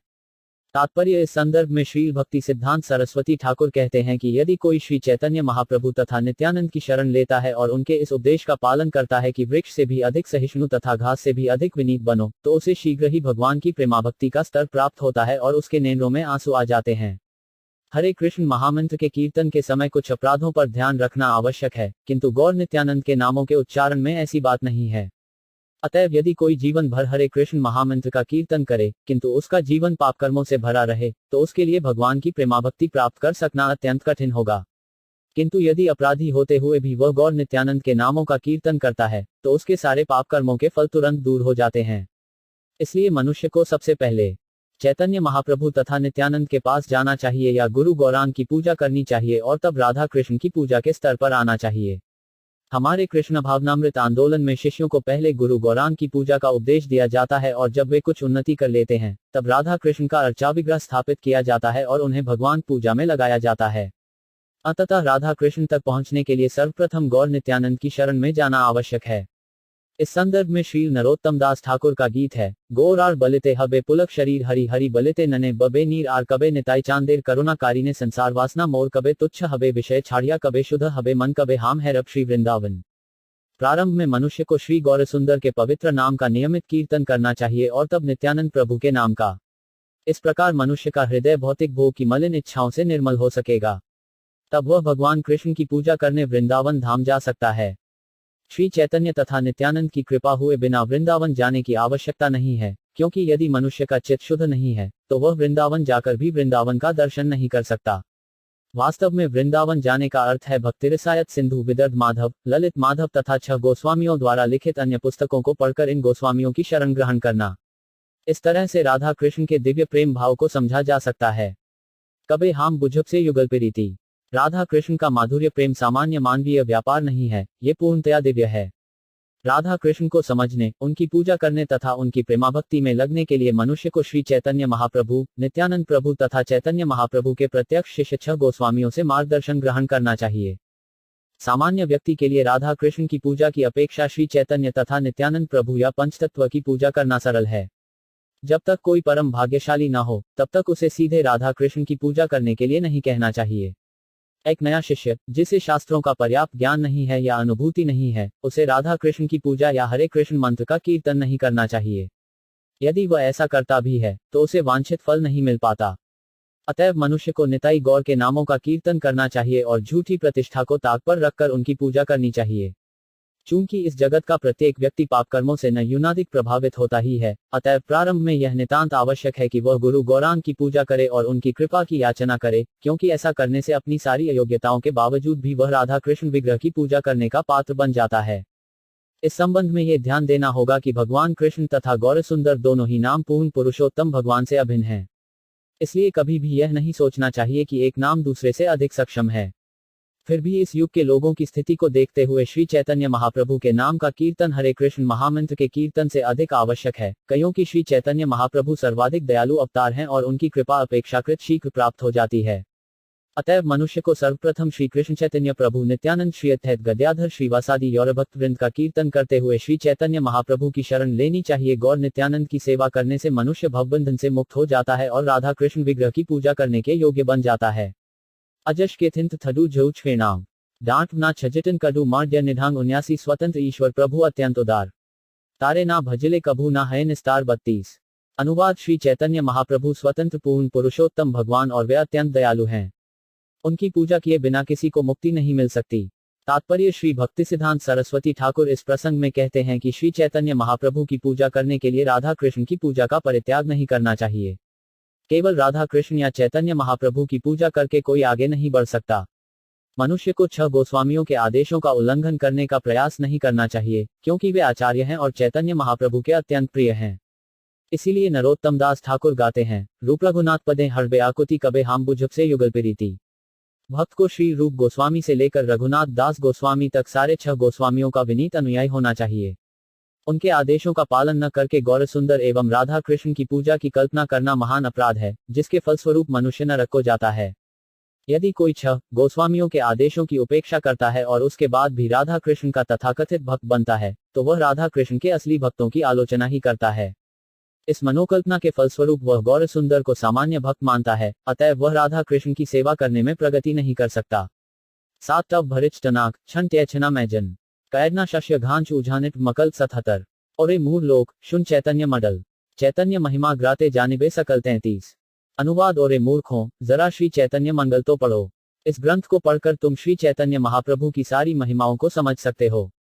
तात्पर्य श्री वृंदावन दास ठाकुर कृत श्री चैतन्य भागवत का मूल शीर्षक श्री चैतन्य मंगल था, किंतु बाद में जब श्री लोचन दास ठाकुर ने श्री चैतन्य मंगल नाम से एक दूसरी पुस्तक लिख दी, तो श्री वृंदावन दास ठाकुर ने अपनी पुस्तक का नाम बदल दिया और अब वह चैतन्य भागवत के नाम से विख्यात है। इस ग्रंथ में श्री चैतन्य महाप्रभु का जीवन विस्तार से दिया गया है और कृष्णदास कविराज गोस्वामी ने पहले ही हमें ये सूचित कर दिया है कि वृंदावन दास ठाकुर ने जिस अंश का वर्णन नहीं किया, उसी का वर्णन उन्होंने अपने ग्रंथ श्री चैतन्य चरितामृतम किया है। कृष्णदास कविराज गोस्वामी द्वारा श्री चैतन्य भागवत को मान्यता देना इसका सूचक है कि वे गुरु शिष्य परंपरा को मानते हैं। दिव्य साहित्य का लेखक कभी भी अपने पूर्ववर्ती आचार्यों का अतिक्रमण नहीं करना चाहता। कुकनौना छाशिप्तच कटष्टवंत वाम्ब कैचना नीनेंस कोज बुलशवन छाम 78 कृष्ण लीला भागवत कहे वेद व्यास। चैतन्य लीलार व्यास वृंदावन दास 34 अनुवाद। जिस तरह व्यासदेव ने श्रीमद्भगवते कृष्ण की सारी लीलाओं का संकलन किया है, उसी तरह ठाकुर वृंदावन दास ने चैतन्य महाप्रभु की लीलाओं का वर्णन किया है। नुंदावन माम दैल येगना मशनल योशंत लंबटन नाट मर्व जमजन 77 वृंदावन दास कैल चैतन्य मडरभल ग्रोहार भ्रवणे नाशे सर्व अमर 35 अनुवाद। ठाकुर वृंदावन दास ने श्री चैतन्य मंगल की रचना की, जिसके सुनने से सारे अमंगल नष्ट हो जाते हैं। कैचना निच्छदिस गांठ झानित्य मशिया गांच झानी कुछ शक्ति भिक्षांतलत जीमा 77 चैतन्य निताय ग्राते जानिए महिमा जाते जानी कृष्ण भक्ति सिद्धांत से इरम 36 चैतन्य निताय श्री चैतन्य महाप्रभु तथा नित्यानंद प्रभु का ग्राते जिसमें जानिए कोई जान सकता है, महिमा सभी महिमाएं ग्राते जिनमें जानी मैं समझ सकता हूँ, कृष्ण भक्ति सिद्धांत निष्कर्ष की सीमा। अनुवाद श्री चैतन्य मंगल पढ़कर मनुष्य श्री चैतन्य महाप्रभु तथा नित्यानंद प्रभु की सारी महिमाओं या सत्य को समझ सकता है और भगवान कृष्ण की भक्ति के चरम निष्कर्ष तक पहुंच सकता है। तात्पर्य यद्यपि भक्तिपूर्ण सेवा को समझने के लिए श्रीमद्भागवत प्रामाणिक ग्रंथ है, किंतु अत्यंत विस्तृत होने के कारण थोड़े ही लोग इसके भावार्थ को समझ सकते हैं। श्रीमद्भागवत न्याय प्रस्थान कहलाने वाले वेदांत सूत्र मूल टीका है। अकाट्य तर्क व न्याय द्वारा परम सत्य को समझाने के लिए वेदांत सूत्र लिखा गया था, इसलिए इसकी सहज टीका श्रीमद्भागवत अत्यंत विस्तृत है।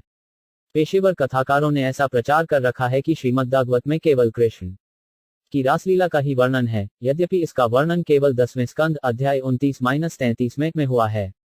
इस तरह इन लोगों ने पाश्चात्य जगत के सम्मुख कृष्ण को महान स्त्री वशीकर्ता के रूप में प्रस्तुत किया है, इसलिए कभी कभी अपने प्रचार कार्य के दौरान हमें ऐसी भ्रांतियों से निपटना पड़ता है। श्रीमद्भागवत को समझने में जो दूसरी कठिनाई सामने आती है, वह है पेशेवर कथाकारों द्वारा भागवत सप्ताह का प्रचलन, अर्थात 7 दिनों में भागवत की कथाएं सुनाना। वे एक सप्ताह में श्रीमद्भागवत को समाप्त करना चाहते हैं, जबकि यह इतना विशद ग्रंथ है कि इसके एक श्लोक की भी ठीक से व्याख्या करने पर यह 3 महीनों में भी समाप्त नहीं हो सकता। ऐसी परिस्थिति में सामान्य व्यक्ति के लिए वृंदावन दास ठाकुर कृत चैतन्य भागवत को पढ़ना अत्यंत सहायक है, क्योंकि इस तरह से भक्ति, कृष्ण, चैतन्य महाप्रभु तथा नित्यानंद प्रभु को ठीक से समझे जा सकते हैं। श्री रूप गोस्वामी ने कहा है, श्रुति स्युति पुराणैश्वरात्र विधि विना एकांतिकी हरर भक्तिर उत्पाताय कल्पते। ऐसी भगवत भक्ति जो उपनिषदों, पुराणों, नारद पश्चरात्र आदि प्रामाणिक वैदिक ग्रंथों की उपेक्षा करती है, समाज के लिए अनावश्यक उत्पात मात्र है। श्रीमद् भागवत को ठीक से न समझने के कारण लोग कृष्ण तत्व के विषय में दिग्भ्रमित होते हैं, किंतु श्री वृंदावन दास ठाकुर की पुस्तक पढ़कर मनुष्य इस विज्ञान को सरलता से समझ सकता है। छागुटच गर छचटी मिशनाट छत मांत निशिश्वांटशन दश जहानी कविग्ना ओक्लांत 71 भागवते ग्रंथ भक्ति सिद्धांत सार लिखिया छिन यहाँ जानी करिया उद्धार 37। अनुवाद श्री वृंदावन दास ठाकुर ने श्री चैतन्य मंगल, जो बाद में श्री चैतन्य भागवत कहलाया, में श्रीमद्भागवत प्रामाणिक उद्धरण देते हुए भक्ति के निष्कर्ष और सार प्रस्तुत किए हैं। कदजना भन्न झूठन गणेशोस्दी थतम जब भष्ट रूप क्षय उत्कर्णे 77 चैतन्य मडल शुने ग्रदी पाषंडी ग्रवन से महावैष्णव है तत्क्षण 38 अनुवाद। यदि बड़ा से बड़ा नास्तिक भी चैतन्य मंगल को सुने तो वह तुरंत महान भक्त बन जाता है। भनुट्या ब्रच्छिटच नांटन जैत शेदृशना सृंडोम्बन मांज मूष वजुगे कई टछजना 77 मनुष्य रचिते नारे अच्छे ग्रंथ धन्य। वृंदावन दास मुख्य वक्ता श्री चैतन्य 39 अनुवाद। इस पुस्तक का विषय इतना भव्य है कि लगता है मानो श्री वृंदावन दास ठाकुर की रचना के माध्यम से साक्षात श्री चैतन्य महाप्रभु स्वयं बोल रहे हों। तात्पर्य श्री सनातन गोस्वामी ने अपने ग्रंथ हरिथक्ति विलाम से लिखा है, अवैष्णव मुखोदुगीर्ण पूर्व हरिथामृतम अर्वण नैव कर्तव्यम सर्पोच्छिष्ट यथापय। मनुष्य को कृष्ण के बारे में अवैष्णव से कुछ नहीं सुनना चाहिए। सर्प के होंठों से छुआ गया दूध विषाक्त हो जाता है, इसी प्रकार किसी अवैष्णव द्वारा कृष्ण संबंधी कही गई बातें विषैली होती हैं। ऐसा दिव्य साहित्य जो वैदिक सिद्धांतों तथा पुराणों एवं पांचरात्रिक विधि के निष्कर्ष का दृढ़ता से पालन करता हो, केवल शुद्ध भक्त द्वारा ही लिखा जा सकता है। ये सामान्य पुरुष के बूते में नहीं है कि वह भक्ति पर ग्रंथ लिखे, क्योंकि उसकी रचनाएं प्रभावशाली नहीं होंगी। कोई कितना ही बड़ा पंडित तथा अलंकारमयी भाषा में लिखने में निपुण क्यों न हो, किंतु इससे दिव्य साहित्य को समझने में कोई सहायता नहीं मिलती। यदि भक्त द्वारा रचित साहित्य दोषयुक्त भाषा में भी क्यों न लिखा गया हो, तो भी वह मान्य होता है। जबकि किसी तथाकथित संसारी विद्वान द्वारा रचित दिव्य साहित्य, भले ही उसका साहित्यिक प्रस्तुतिकरण कितना ही उत्तम क्यों न हो, वह मान्य नहीं हो सकता। भक्त के लिखने के पीछे का रहस्य यह है कि जब वह भगवान की लीलाओं के बारे में लिखता है, तो वह अकेला नहीं लिखता, बल्कि भगवान उसकी सहायता करते हैं। भगवद गीता 10.10 में कहा गया है, ददामी बुद्धियोग वयन मामुप्यांति ते। जब भक्त भगवान के चरणों में बैठकर सेवाभाव से लिखता है, तो उसके भीतर से भगवान इतनी बुद्धि प्रदान करते हैं कि वह भगवान के निकट बैठकर पुस्तकें लिखता चला जाता है। कृष्णदास कविराज गोस्वामी इसकी पुष्टि करते हैं कि जो कुछ वृंदावन दास ठाकुर ने लिखा, वह वास्तव में चैतन्य महाप्रभु की वाणी थी, उन्होंने तो उसको केवल दोहराया है। यही बात श्री चैतन्य चरितामृत पर भी लागू होती है। श्री कृष्णदास कविराज गोस्वामी ने अपनी वृद्धावस्था में अक्षम हो जाने पर श्री चैतन्य चरितामृत की रचना की, किंतु यह इतना उत्कृष्ट ग्रंथ है कि श्री भक्तिसिद्धांत सरस्वती गोस्वामी महाराज कहा करते थे कि एक समय ऐसा आएगा जब संसार के लोग श्री चैतन्य चरितामृत पढ़ने के लिए बांग्ला भाषा सीखेंगे। हम श्री चैतन्य चरितामृत अंग्रेजी में प्रस्तुत कर रहे हैं और यह नहीं जानते कि यह हित कितना सफल होगा, किंतु यदि कोई मूल चैतन्य चरितामृत को बांग्ला भाषा में पढ़ेगा, तो वह भक्ति में अधिकाधिक आनंद का आस्वादन करेगा। 57 छाम शंटत तरकानी लंभगैंस जैटच धंत कब्रे हैदश उआंगना मशमांत 80 वृंदावन दास पदे कोटि नमस्कार। अच्छे ग्रंथ करी तेहो तारीला संसार 40 अनुवाद में वृंदावन दास ठाकुर के चरण कमलों पर कोटि कोटि प्रणाम करता हूँ। उनके अतिरिक्त अन्य कोई व्यक्ति सभी पतितात्माओं के उद्धार के लिए ऐसा अद्भुत ग्रंथ नहीं लिख सकता था। लांगांगी है शून्य छटनांजन फेंछिडे छांझन दीन्त्र भटक जहनाना लिएआज वृंदावन नवासी नारायणी चैतन्य उक्षिप्त भाजन तार गर्भ जन्मिला श्री दास वृंदावन 41 अनुवाद नारायणी सदा चैतन्य महाप्रभु का जूठन खाया करती थी। श्री वृंदावन दास ठाकुर उसी की कोख से जन्मे थे। तात्पर्य कवि कर्णपुर द्वारा लिखित गौरगणोक्वेश दीपिका में बतलाया गया है कि श्री चैतन्य महाप्रभु के पार्षद कौन कौन थे और उसके पूर्व वे क्या थे। उसके श्लोक 43 में नारायणी के विषय में निम्नलिखित उल्लेख मिलता है। अंबिकाया स्वसायासी नास ना श्री किलिम्बिका कृष्णोचिये प्रभु ज्ञाना सेयम नारायणी मता। जब भगवान कृष्ण शिशु थे, तब अंबिका नामक स्त्री ने उन्हें पाला था। किलिम्बिका उसकी छोटी बहन थी। श्री चैतन्य के अवतार के समय यही किलिम्बिका श्री चैतन्य महाप्रभु का जूठन खाया करती थी। यही किलिम्बिका नारायणी थी, जो श्रीवास ठाकुर की भांजी थी। बाद में जब ये बड़ी हुई और उसकी शादी हो गई, तो उसकी कोख से श्री वृंदावन दास ठाकुर का जन्म हुआ। भगवान कृष्ण का भक्त अपनी भगवत सेवा के अनुसार विख्यात होता है। इस तरह हम श्री वृंदावन दास ठाकुर को नारायणी के पुत्र के रूप में जानते हैं। इस संदर्भ में श्री भक्तिसिद्धांत सरस्वती ठाकुर लिखते हैं कि उनके पैतृक वंश का कोई पता नहीं है, क्योंकि उसे जानने की कोई आवश्यकता नहीं है। डांस की जडऊच हेना छतनिच वर्णन यांशंत थईटन रक्त एकल बिछुवन नवासी तार की अद्भुत चैतन्य चरित वर्णन ग्राहार श्रवणे शुद्ध कई त्रिभुवन 42 अनुवादहा। चैतन्य महाप्रभु की लीलाओं का कैसा ही अद्भुत वर्णन उन्होंने दिया है। तीनों लोकों में जो भी उसे सुनता है, वह शुद्ध पवित्र हो जाता है। झोत्व छछत टनाक टैडटना म्यूगननत अंडित मशजांग्र लुचार्थ शोट टशंभानन न 87 अतैव भज लोक चैतन्य नित्यानंद खंडिबे संसार दुहक पावे प्रेमानंद 43। अनुवाद हर एक से मेरा आग्रह है कि चैतन्य महाप्रभु तथा नित्यानंद प्रभु द्वारा दी गई भक्ति विधि को अपनाएं और इस तरह भौतिक संसार के दुखों से मुक्त होकर भगवान गाय प्रेमा भक्ति प्राप्त करें। सुनरवन प्राण दैन हेडना भनल पौंशन स्टेटना नीना वर्णिन अकन 88 वृंदावन दास कैल चैतन्य मडगल ताहते चैतन्य लीला वर्णिल सकल 44 अनुवाद। श्री वृंदावन दास ठाकुर ने चैतन्य मंगल लिखा है और उसमें चैतन्य महाप्रभु की लीलाओं का पूरी तरह विस्तार से वर्णन किया है। जूब कबरी जब नीना कबनिन थंशन शबोटिश विरांजिगा छाशन स्तेकल विभिन्न 87 सूत्र करी सब लीला करिल ग्रंथन पाछे विस्तारिया ताहार कई विवरण 45 अनुवाद। उन्होंने सर्वप्रथम संक्षेप में महाप्रभु की लीलाएं दी हैं और बाद में उनका विस्तार से वर्णन किया है। कैडना छलछत नीला जन जाशांत यर्निच वर्णित श्र डचझेल विहात 87 चैतन्य चंद्रे लीला अनंत अपार वर्णिते वर्णिते ग्रंथ हल विस्तार 46 अनुवाद। चैतन्य महाप्रभु की लीलाएं अनंत तथा अगाध हैं, अतएव इन सबका वर्णन करने से यह ग्रंथ विशालकाय बन गया है। विटांग्र टशिया किछु मटका टेंशन घन जूब श्रिच टकान गौना ना टरेकन वर्णन 81 विस्तार देखिया किछु सज्जटोच हेलमन सूत्र धृत कौन लीला ना कई वर्णन 47 अनुवाद। उन्हें इसे इतना विस्तृत देखकर बाद में उन्हें लगा कि उनमें से कुछ का वर्णन ठीक नहीं हो पाया है। नीवानना त नोला वर्णटन शजहन जाटवन कैछटना टर्नब नीना जशनी खवटन 80 नित्यानंद लीला वर्ण्य हल आवेश चैतन्य शेष लीला रहिल अवशेष 48। अनुवाद उन्होंने नित्यानंद प्रभु की लीलाओं का भाव में वर्णन किया है, किंतु चैतन्य महाप्रभु की अंत्य लीलाएं अनकही रह गईं।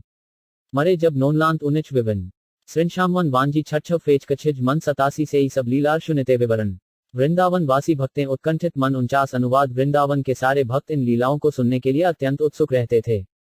सुनरवटन कन छठम मुवन महन बदार चांभ श्री छांडी गज्य मिशांजन 70। वृंदावने कल्प द्रुमे सुवर्ण सदन महाग्रोव पीठ ताहा रत्न सिंहासन 750। अनुवाद वृंदावन नामक महान तीर्थस्थल में कल्प वृक्ष के नीचे रत्नों से जड़ित एक सुनहला सिंहासन है।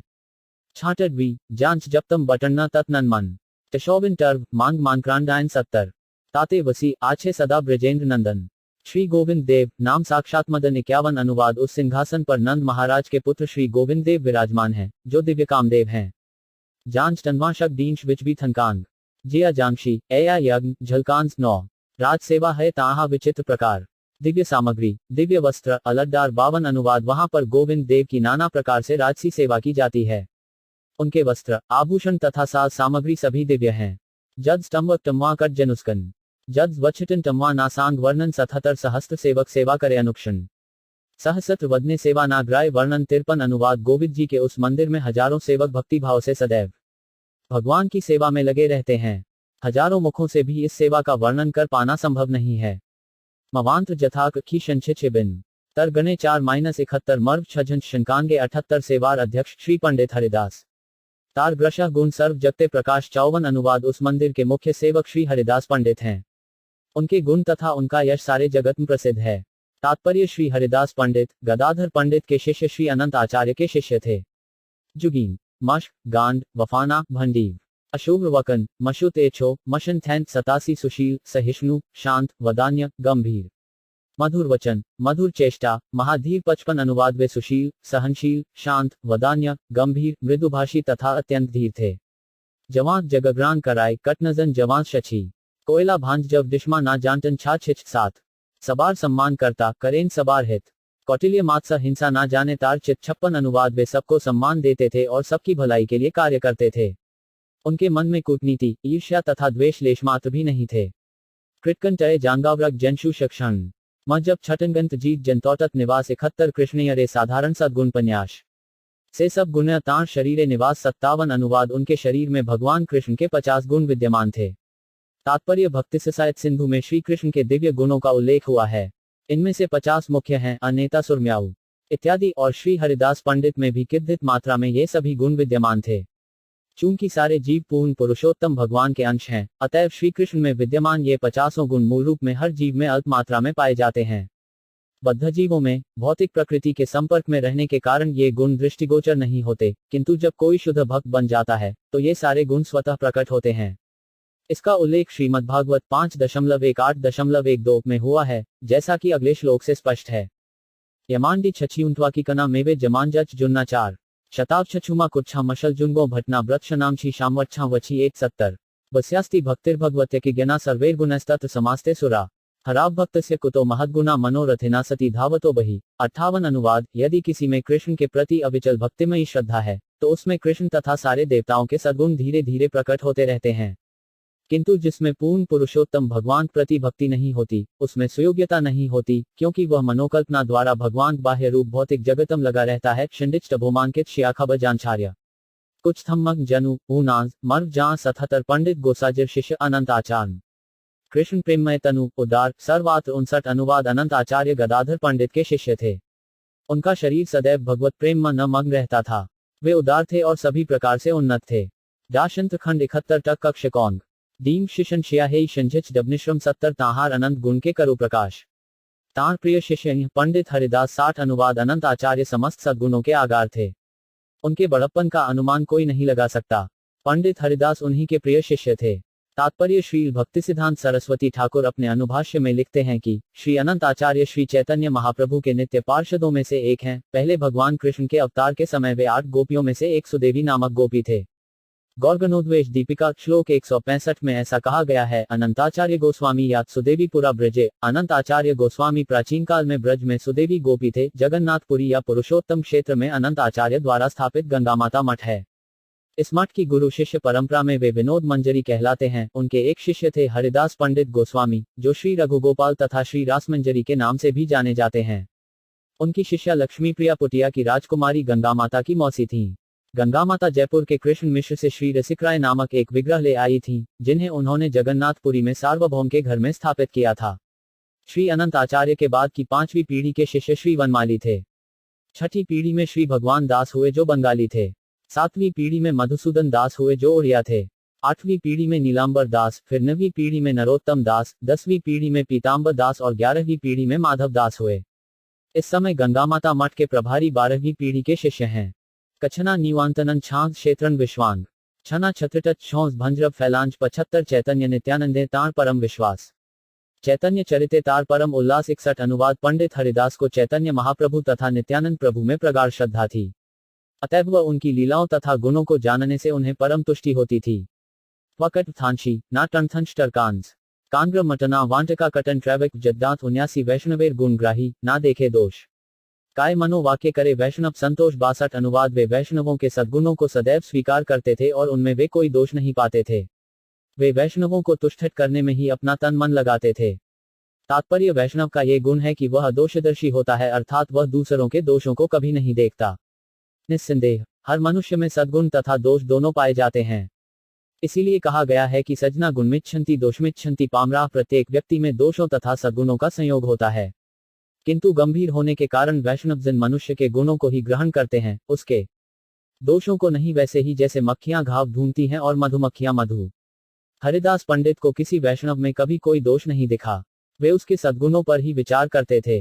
निष्णत छटन टजेटिश टैचना मशन डांशन स्थम्मांटन झटनन टैप का भल 77 निरंतर शून्य तेहो चैतन्य मर्गल ताहार प्रसादे शुनान वैष्णव सकल 63 अनुवाद। वे सदैव चैतन्य मंगल का पाठ सुनते थे और उनकी कृपा से अन्य सारे वैष्णव भी इसे सुना करते थे। कशांग्र जछा फेत शुन कटत अयनशुरशेंत निजोर नौमिच वाजांग्र वमवक वामबंध 78 कथाएं सभा उज्ज्वल करे ग्रेन पूर्ण चंद्र निज गुणामृते बाढ़ाए वैष्णव आनंद 64 अनुवाद। वे चैतन्य मंगल पढ़कर सारी वैष्णव सभा को पूर्ण चंद्रमा की भांति आलोकित करते थे और अपने गुणों के अमृत से उनके दिव्य आनंद को वर्धित करते थे। 8 दंश झड़ी कुरिशा कबनी जांग टरे कनाट्य 8 चोचवांटजन टवेब नीना वर्णिवांत उतत 7 तेहो अति कृपा करी आज्ञा कैला मोरे गौराट्य शेष लीला वर्णिबार तरे 65 अनुवाद। उन्होंने अपनी अहेतुकी कृपा से मुझे श्री चैतन्य महाप्रभु की अंतिम लीलाओं को लिखने का आदेश दिया। काम्री शत टभोमानित खिया अशोबिन टजोसाली 8 जोबिलनत शिशन टमवक चीज जत नाछी 77 काशीश्वर गोसाजिर शिष्य गोविंद गोसाजी गोविंदे प्रिय सेवक तार सम नाजी 66 अनुवाद। वृंदावन में भगवान गोविंद की सेवा में लगे पुरोहित गोविंद गोसाण काशित्व गोसाई के शिष्य थे। गोविंद अर्चा विग्रह को उनसे बढ़कर कोई अन्य सेवक प्रिय न था। तात्पर्य श्री भक्ति सिद्धांत सरस्वती ठाकुर अपने अनुभाष्य में लिखते हैं, काशीश्वर गोसाई श्री चैतन्य महाप्रभु के समकालीन व्यक्तियों में से एक थे, जो जगन्नाथपुरी में महाप्रभु के साथ थे। काशीश्वर गोसाई का अन्य नाम काशीश्वर पंडित भी था। वे ईश्वरपुरी के शिष्य तथा कांजीलाल कानू वंश से संबंधित वासुदेव भट्टाचार्य के पुत्र थे। उनका उपनाम चौधरी था। उनका भांजा रुद्र पंडित था, जो वल्लभपुर का मूल पुरोहित था। ये स्थान चात्रा नामक गांव में है, जो श्रीरामपुर रेलवे स्टेशन से लगभग 1 मील दूर है। यहाँ पर राधा गोविंद तथा श्री चैतन्य महाप्रभु के अर्चा विग्रह स्थापित हैं। काशीश्वर गोसाई अत्यंत बलवान व्यक्ति थे, अतएव जब चैतन्य महाप्रभु जगन्नाथ मंदिर आते थे तो वे भीड़ से उनकी रक्षा करते थे। उनका दूसरा कार्य था कीर्तन के बाद भक्तों में प्रसाद वितरण करना। श्री भक्तिसिद्धांत सरस्वती ठाकुर भी वल्लभपुर के इस मंदिर में गए थे। उस समय इसके प्रभारी अधिकारी श्री शिवचंद्र चौधरी नामक एक शैव थे, जो काशीश्वर गोसाई के भाई के वंशज थे। वल्लभपुर में प्रतिदिन 9 किलो चावल, तरकारी तथा अन्य भोज्य पदार्थ पकाने का स्थायी प्रबंध था। इस गांव के निकट ही काफी भूमि है, जो अर्चा विग्रह की संपत्ति है और जिसमें धान उगाया जाता था। दुर्भाग्यवश काशीश्वर गोसाई के भाई के वंशजों ने इस भूमि का काफी अंश बेच दिया है, अतएव अब विग्रह पूजा में व्यवधान आ गया है। गौरगणोदेश दीपिका 137 में कहा गया है कि वृंदावन में भूंगार नामक कृष्ण का एक सेवक श्री चैतन्य महाप्रभु की लीलाओं के समय काशीश्वर गोसाई के रूप में अवतरित हुआ। जब हम गृहस्थ थे तो हम भी कभी कभी वल्लभपुर के इस मंदिर में जाते थे और वहां दोपहर का प्रसाद ग्रहण करते थे। इस मंदिर के अर्चा विग्रह श्री श्री राधा गोविंद तथा गौरांग विग्रह अत्यंत सुंदर हैं। वल्लभपुर के ही निकट जगन्नाथ का एक सुंदर मंदिर है। हम कभी कभी इस जगन्नाथ मंदिर में भी प्रसाद ग्रहण करते थे। ये दोनों मंदिर कलकत्ता के निकट श्रीरामपुर रेलवे स्टेशन से 1 मील की परिधि में स्थित हैं। यांजवाहा या ठोनानी ली कटशंत्र मजाई डना 36 टटश झछी व वत्री 71 ग्राद्वाचार्यन गोसाजी श्री रूपे सड़ी चैतन्य चरिते तेहो अति बड़ रड्डी 67। अनुवाद श्री रूप गोस्वामी के नित्य पार्षद श्री यादवाचार्य गोसाण भी चैतन्य महाप्रभु की लीलाओं को सुनने तथा उनका कीर्तन करने में अत्यंत उत्साह दिखलाते थे। शेडिच अभिमाचित शिया दुशे टोगा थी ओ कशा बिना जांग मृष झने नांझे 77 पंडित गोसाजिर शिष्य भूगर्भ गोसाजी गौर कथा बिना आर मुखे अन्य नाय 68। अनुवाद पंडित गोसाण के शिष्य भूगर्भ गोसाई चैतन्य महाप्रभु संबंधी कथाओं में सदैव लगे रहते थे। उसके अतिरिक्त वे और कुछ भी नहीं जानते थे। दीन शिन टाविन श्रिंझक टडना फार्म भूकुन्नानन नच्छकवरजी तथावरी कुकर्ण 77 तार शिष्य गोविंद पूजक चैतन्य दास मुकुंदानंद चक्रवर्ती प्रेमी कृष्णदास 69। अनुवाद इनके शिष्यों में से थे गोविंद अर्चाविग्रह के पुजारी चैतन्य दास मुकुंदानंद चक्रवर्ती तथा महाभागवत कृष्णदास जहां 44 लिया चक्रवर्ती शिवानंद निम्नवशी छात छिटच हेच्छना मिछानंद 10। आचार्य गोसाजिर शिष्य चक्रवर्ती शिवानंद निर्वधि तार चित चैतन्य नित्यानंद 70। अनुवाद अनंत आचार्य के शिष्यों में से शिवानंद चक्रवर्ती हुए जिनके हृदय में चैतन्य महाप्रभु तथा नित्यानंद प्रभु निरंतर वास करते थे। जात गत सुनशिमवत त्वम छछक अंग अब नीना समिटच जवात देशन घन 10 आर ग्रत वृंदावने बैसे भक्तगण शेष लीला सुनिते सबार हेल मन 71। अनुवाद इनके अतिरिक्त वृंदावन में अन्य अनेक महान भक्त थे। वे सभी चैतन्य महाप्रभु की अंतिम लीलाओं को सुनने के इच्छुक थे। आद व जासा कटना मटु कटनो कब्यक्षा दाम मवांग ट्वाटल निशी निनस्छ दुडेक्षा 16 मोरे आज्ञा करीला सबे करुणा करिया ता सबार बोले लिखिब निर्लज हड्या 72। अनुवाद इन सभी भक्तों ने कृपा करके मुझे श्री चैतन्य महाप्रभु की अंतिम लीलाओं के संबंध में लिखने का आदेश दिया। यद्यपि मैं निर्लज हूं किंतु उन्हीं के आदेश से मैंने ये चैतन्य चरितामृत लिखने का प्रयास किया है। तात्पर्य पूर्ण पुरुषोत्तम भगवान की दिव्य लीलाओं के विषय में लिखना कोई आसान काम नहीं है। जब तक मनुष्य को आचार्यों या उन्नत भक्तों द्वारा शक्ति प्रदान न की गई हो तब तक वह ऐसा दिव्य साहित्य नहीं लिख सकता, क्योंकि ऐसे सारे साहित्य को संदेहातीत होना चाहिए। दूसरे शब्दों में इसमें बद्ध जीवों के एक भी दोष यथा त्रुटि मोह ठगी तथा अपूर्ण इंद्रिय बोध नहीं होना चाहिए। कृष्ण के वचन एवं गुरु शिष्य परंपरा के वचन जो कृष्ण के आदेशों का वहन करते हैं वास्तव में प्रामाणिक हैं। दिव्य साहित्य लिखने की शक्ति प्राप्त कर पाना एक विशेषाधिकार है जो लेखक के लिए बड़े ही गर्व का विषय होता है। एक विनम्र वैष्णव के रूप में इस प्रकार शक्ति पाकर कृष्णदास कविराज गोस्वामी को अत्यधिक लज्जा लगी कि उन्हें ही अब चैतन्य महाप्रभु की लीलाओं का वर्णन करना होगा। वकटन जानख्य शोध छिडियु जटत मन्ना टशोशोटल श्नो जानथो मानशिवांट 17 वैष्णवेर आज्ञा पाया चिंतित अंतरे मदन गोपाले गेला आज्ञा मागे बारे 73। अनुवाद वैष्णवों की आज्ञा प्राप्त करने के बाद लेकिन अपने मन में चिंतित होने के कारण मैं वृंदावन के मदन मोहन मंदिर में उनकी भी आज्ञा लेने के लिए गया। तात्पर्य एक वैष्णव सदैव गुरु तथा कृष्ण का आदेश मानता है। श्री चैतन्य चरितामृत का लेखन उन्हीं की कृपा से कृष्णदास कविराज गोस्वामी द्वारा संपन्न हुआ। कृष्णदास कविराज गोस्वामी ने उन सभी भक्तों को जिनका उल्लेख हो चुका है अपना गुरु माना एवं मदन गोपाल श्री मदन मोहन विग्रह को साक्षात कृष्ण माना। अतः उन्होंने दोनों से ही आज्ञा प्राप्त की और जब उन्हें गुरु तथा कृष्ण दोनों की कृपा प्राप्त हो गई तभी वे ये दिव्य ग्रंथ हरिचैतन्य चरितामृत लिख सके। सबको इस उदाहरण का अनुसरण करना चाहिए। जो भी व्यक्ति कृष्ण के विषय में कुछ लिखना चाहता है उसे सर्वप्रथम गुरु तथा कृष्ण की अनुमति प्राप्त करनी चाहिए।